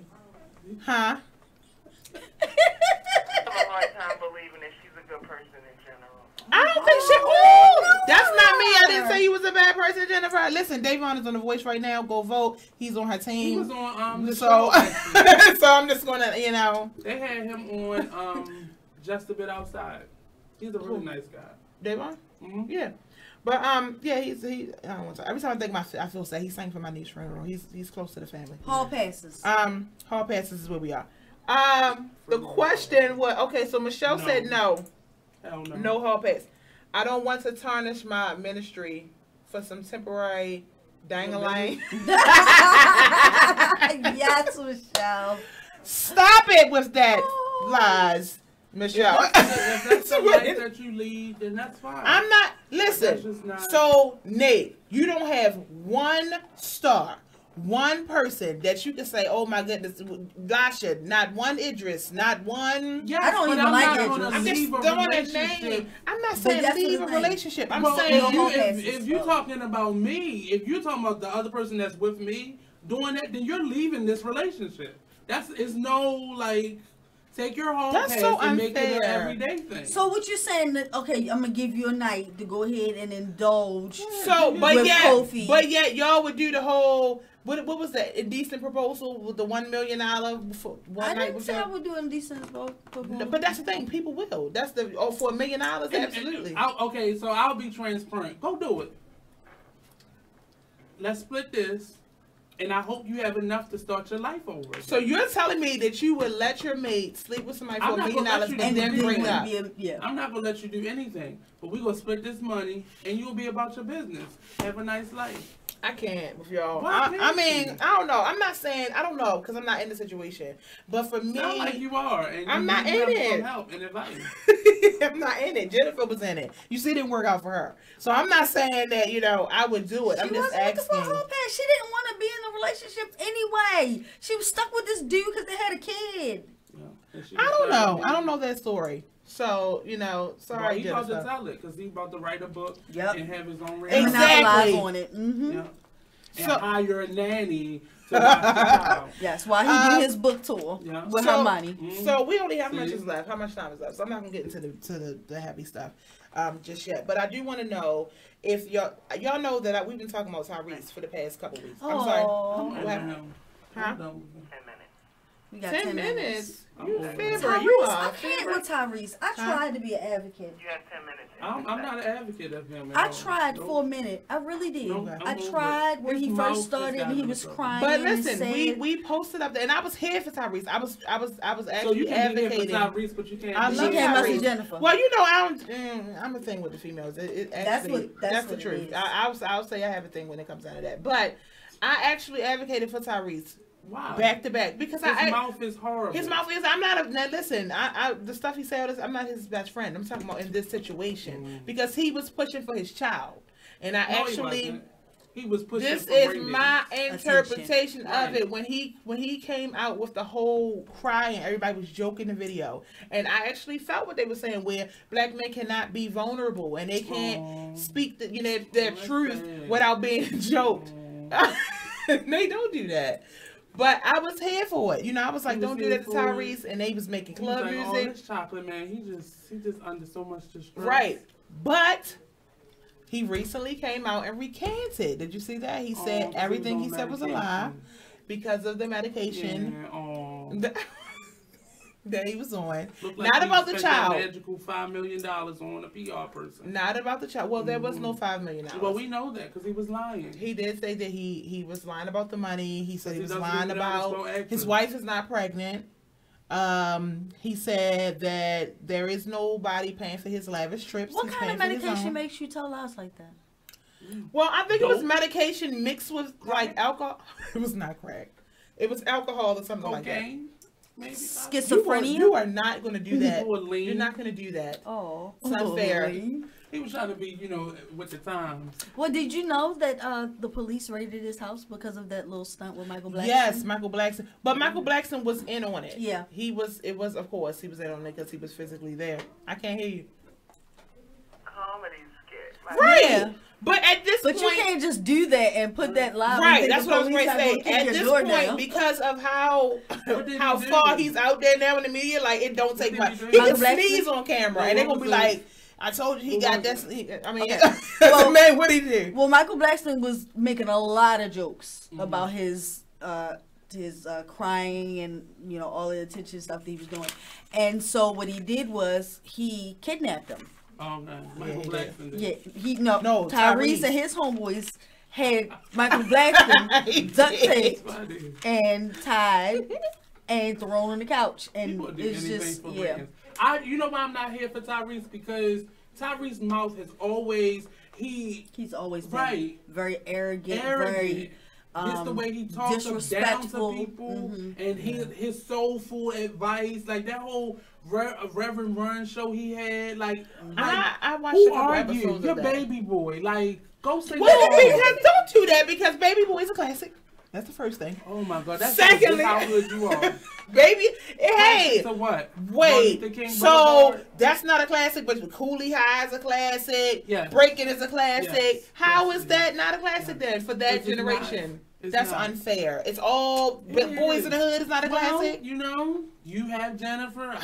That's true. Not here. For I will give you that. He's lying and telling people you got a Benny Honda. No, you got a Benny Honda sign in your backyard. You have a Starbucks sign in your backyard. A lot of them do. Listen, a lot of these people tell fibs because people expect them to have a certain.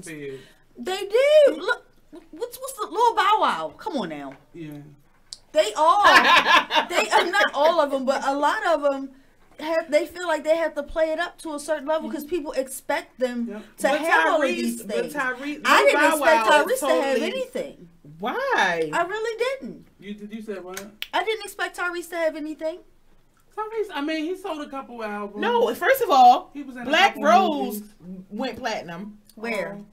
Over there though. But it went platinum. Hold on. Did he write any of the songs? Listen. No. Listen. No. He wrote something. No, he didn't. He wrote his name. No, but listen. But let me tell you. Sorry. But he gathered the best. He gathered the best the writers. Best were gathered. He paid for them. And singers, and there was a whole movie about how that CD was made. It was an awesome movie. I watched it. Did he produce it? No. He did. No. Yes, he did. No, he didn't. Yes, he did. No, he didn't. No. Yes, he did. I'm gonna Google it. Google it, please. Sorry. He didn't write it, but he did. He put it out with his own money. Oh, that's why he don't have. That's why he don't have none. Exactly. Sorry. That's why he goes off on people about money. That's why he went on a rant about what's the little group? The little singing group that he was supposed to be coming back to. The 3G something with Genuine and Genuine and Tank. I can't remember what it is. GT something. Yep, that. Yeah, because he wanted to make more money than that. And he went on a little rant about. Why? Because he was a larger name. Why? He was a larger name in the group. No, he wasn't. He wasn't. You believe it, don't you? He was a larger name in the group. Chocolate man, don't you? No, I really don't. He wasn't the most talented in the group. He He was much larger than Genuine. Genuine was just old. Genuine had a moment, but Genuine is not large. He's still, Genuine Tank was dropping music. Tank is an awesome writer, and that's what Tank is known for, writing. His music. Yes. Yes, because he writes. I'm not knocking it. I'm talking about as far as popularity. But he wanted to get paid more. But he wasn't writing the music. No. He didn't know. Tyrese was writing some of the music. But listen, listen, everything you. But no, it's not that. She believed in Tyrese. It's not that. He just came out and said that he a liar. He just told you he's a liar. He is a liar because of the medicine. Look at the. He's a liar because he's a schizophrenic. Right. They don't just put you on medicine because. But no, honestly, I do believe he was a larger talent. Well, he was a larger popularity. I don't believe your belief. His popularity was much larger. Well, here's the thing. Genuine. They even said, you know what, man? Because we want to do this. You can get a larger portion, but the larger portion that he wasn't enough. Yeah. What's wrong with it? Okay, so that and then he's going off at The Rock. You wouldn't. Why would you remember that part? Why would you? Because you are. Why would you? She's on this. Yeah, That's how we used to say. Yeah. I don't remember that. I think The Rock. I think he was just hurt. I think that part was just out of hurt. And I'm not saying it was okay because I love The Rock. Now you mad at The Rock, man? I'm not mad at The Rock at all. I love The Rock. I actually really, really, really respect how he handled it. Because The Rock is a bigger star than Tyrese. I don't know if he's big. Well, yeah, he is a bigger star. But I'm saying I don't think that's why he did it. I think he did it. I think The Rock was just like at the end of the day. I mean, papers are signed. I mean, I got my deal. I'm not gonna argue with They're you. not friends, so why would I look out for you? I just think he was hurt. This is all him talking out of hurt. I think he was crazy. I don't think he's needs crazy. to go back on whatever medication he was on. No, because he's shrink the dosage down a little bit because it was a little strong. Did you pull it up? Did he I'm looking. I'm telling you, he produced some of that. Some of it. So I had to make mention of that because as I said, definitely advocated for Tyrese throughout these weeks. So I wanted to make sure I ate crow to say he was lying. I'll give him that. But I also posted. I don't know if you saw it. There was a what do you call it? Don't forget he was a lying brewery. About lying. He was not lying about. He was lying about lying. We're not doing it. There's a brewery in Copenhagen, Denmark. Did you see that I put up? They make this beer called Pilsner beer. Have you seen it, Nicole? Did you see the video? So you gonna drink Pilsner? It was it's organic beer. Listen, it's organic beer and it's made with human pee. So you have at it, Keisha. I'm not gonna drink it. But I was definitely interested. I'm not. I was interested. I kept swiping. I was interested because I wanted to see how they did it. They're not making it. They're making it with human pee, but they're not like putting pee in the beer. They're basically. So what are they doing? They collected 13,200. How do you make it with human pee but not put human? Well, that's what I'm about to tell you. They collected 13,200 gallons of human urine, and they fertilized. Who are these people? Random. They had what like medication it was like you see how this thing is here. It was like a urinal outside of the wall, and they were basically peeing in this. The pee. And they collected 13. These are random people. That's just pissing. 200 gallons of urine, yes, and they fertilized the malted barley in the field. What are they fertilizing? The malted barley. With the piss. With the pee, yes. Oh wow, okay. So they're watering the plants. They are, but we use poop for fertilizer. People, when we eat, that's what they use. No, it's animal. Okay. But what's the difference between animal poop and human poop? Like, oh no, not that. So you like golden showers? That's what you're saying. I am not saying I like golden showers, but I thought it was interesting. You're fascinated about this piss. I am fascinated about how it's made. That's a fetish. No, it's absolutely not. It is. But I am very interested. Go to them. And no, thank you. I did think they said it was a medium-bodied, sweet, slightly spicy, piney edge. Oh my. Please. From piss. No. You know when you piss on the ground, nothing grows there? Yeah. What? What does that mean? If you piss. It will kill everything that it touches. Oh, I mean, because it's acidic, but I'm not talking about that. Well, they're not. You're not drinking the pea. It's the barley. It's the malt. What do you call it? The malted barley that is being fertilized. You can't drink fertilizer. I don't believe that it's being fertilized because, like I just said, when you piss on grass, it never grows back there. It's not. It does. You said it's never going to grow. No, I don't think that's accurate. That doesn't ever grow. Go take a walk through the hood and sniff out. So what you're saying is it's a no. It's a no for both of y'all. Neither one of you. Why? No, it's a why. Why would you even suggest it? Because it's earth. It's from the earth. It's organic. So if I piss and this is the world. This is the world. No, thank you. But this is the world that we're living in now. Everything is about being healthy and being organic. So you would try it? I can't say that I would or I can't say that I wouldn't. If you ask me right now, I'll probably say no. But if I go to Copenhagen, go. Yeah, I don't know. Take pictures. Go live. But no, thank you. So, Lisha, we go to a winery. He was the executive producer. I told you. He paid for it. Which means he paid for it. That's what I said. That's it. That's what I said. Well, how much didn't I say he paid for the CD with his own money? How much did he get back? The producers were Brandon Bam Alexander, Sage Monstrosity, Marcus Hodge, Rock. Why do you need so many producers? It was a whole lot of people to pay for it because he don't have it himself. No, they weren't. He was executive, but they. Well, you know he gets that. Just like Oprah always gets executive producer because she's paying for it. Nicole, this is it or the commercial? Okay. When we come back from the commercial break, we're gonna close this show out. We'll be right back.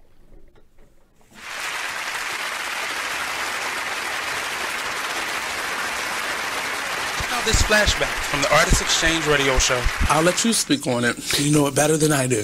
All right, thank you, Nate. So the Say It Loud Film Festival is happening on April 16th, which is next Saturday from noon to 10 p.m. at nighttime. And we have partnered up with the No Boundaries Coalition. So I got to tell you the address real quick. It's 1947 Pennsylvania Avenue, which is where the Jubilee Arts Center is located. So we've partnered up with the No Boundaries Coalition, and the No Boundaries Coalition hosts an annual block party right there where we're going to be having the film festival. This is the 9th annual Boundary Block Party. And they are providing shuttle buses to take people to the voting booths because the Maryland primaries open on that same April 16th date that we're having the film festival and the block party. So we're going to be partnering up and promoting each other, and there's going to be these shuttle buses taking people to the voting booths to go vote.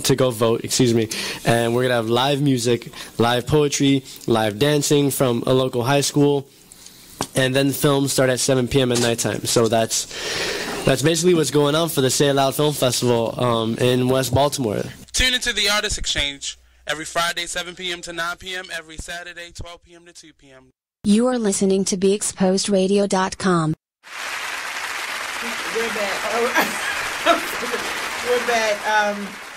Before the commercial, I was being bombarded because I was trying to support Tyrese, and I said I wasn't a fan of Jennifer, and obviously I, am the minority in the room, but that is okay. And I do not drink pee.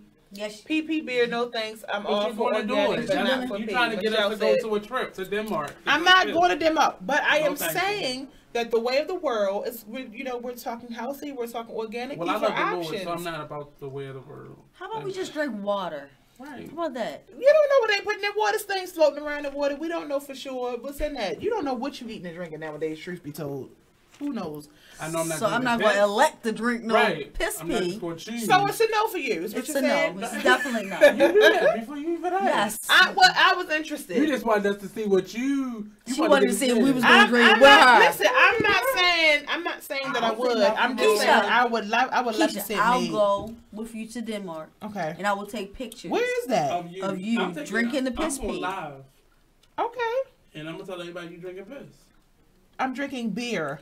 That was fertilized. That whole distillery smell like piss. No, it doesn't. It smell like the alley. What it smell like that? Because they peed outside. A distillery. Of the distillery. They put the pissy barley in. They bring in the piss. all its impurities. So what's the point of pissing on it? Right, They you gonna gonna clean it clean it off. He is thorough. People actually drink their own pee. Yeah, I know people.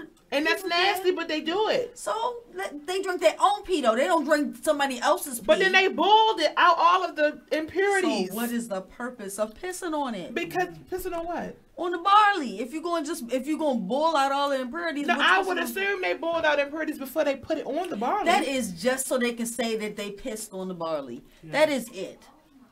Well, it's called pissing their beer. Exactly. So I guess they got to be true to the name. That's their angle. Well, the people said they're the hip hop Dalmatians of beer.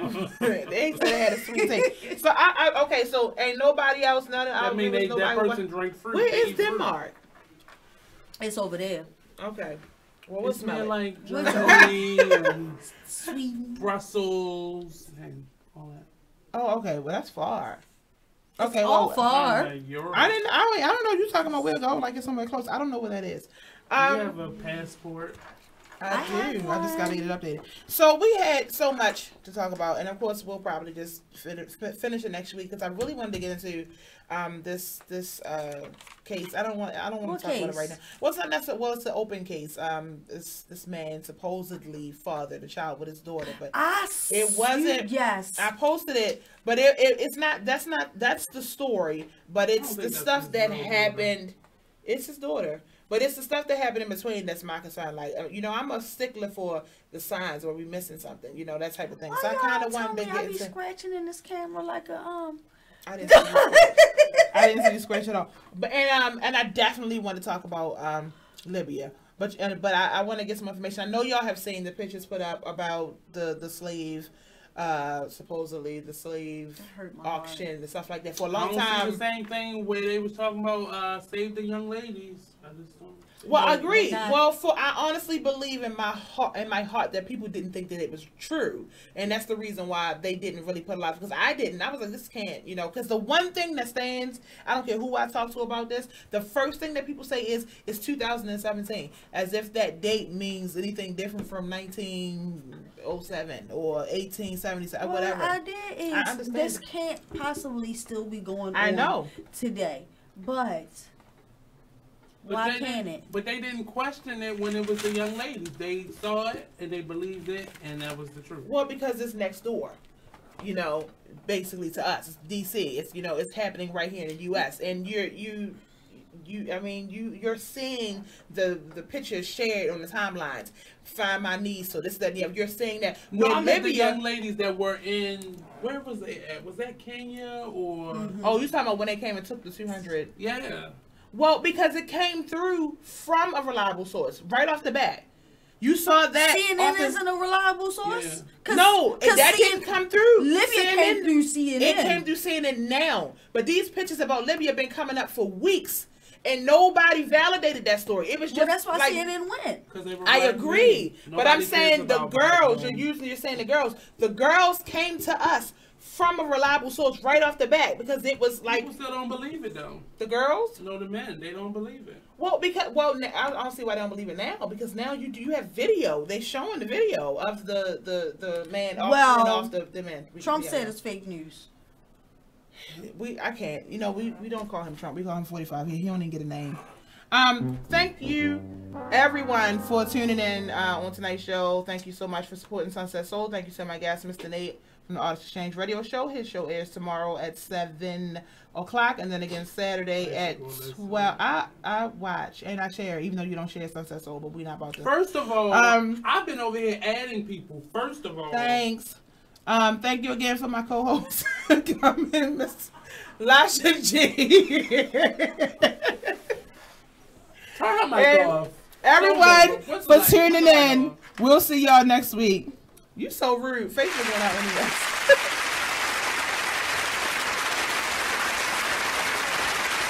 You are listening to BeExposedRadio.com, the home of Talk Lately with Monty, every Tuesday at 7 p.m. Thank you for tuning in to BeExposedRadio.com. Sit back, relax, and listen to this flashback of the Artist Exchange Radio Show. And you have to do some self-care. Right. Because you begin to break yourself down worrying about how people will be or how people are treating you, and you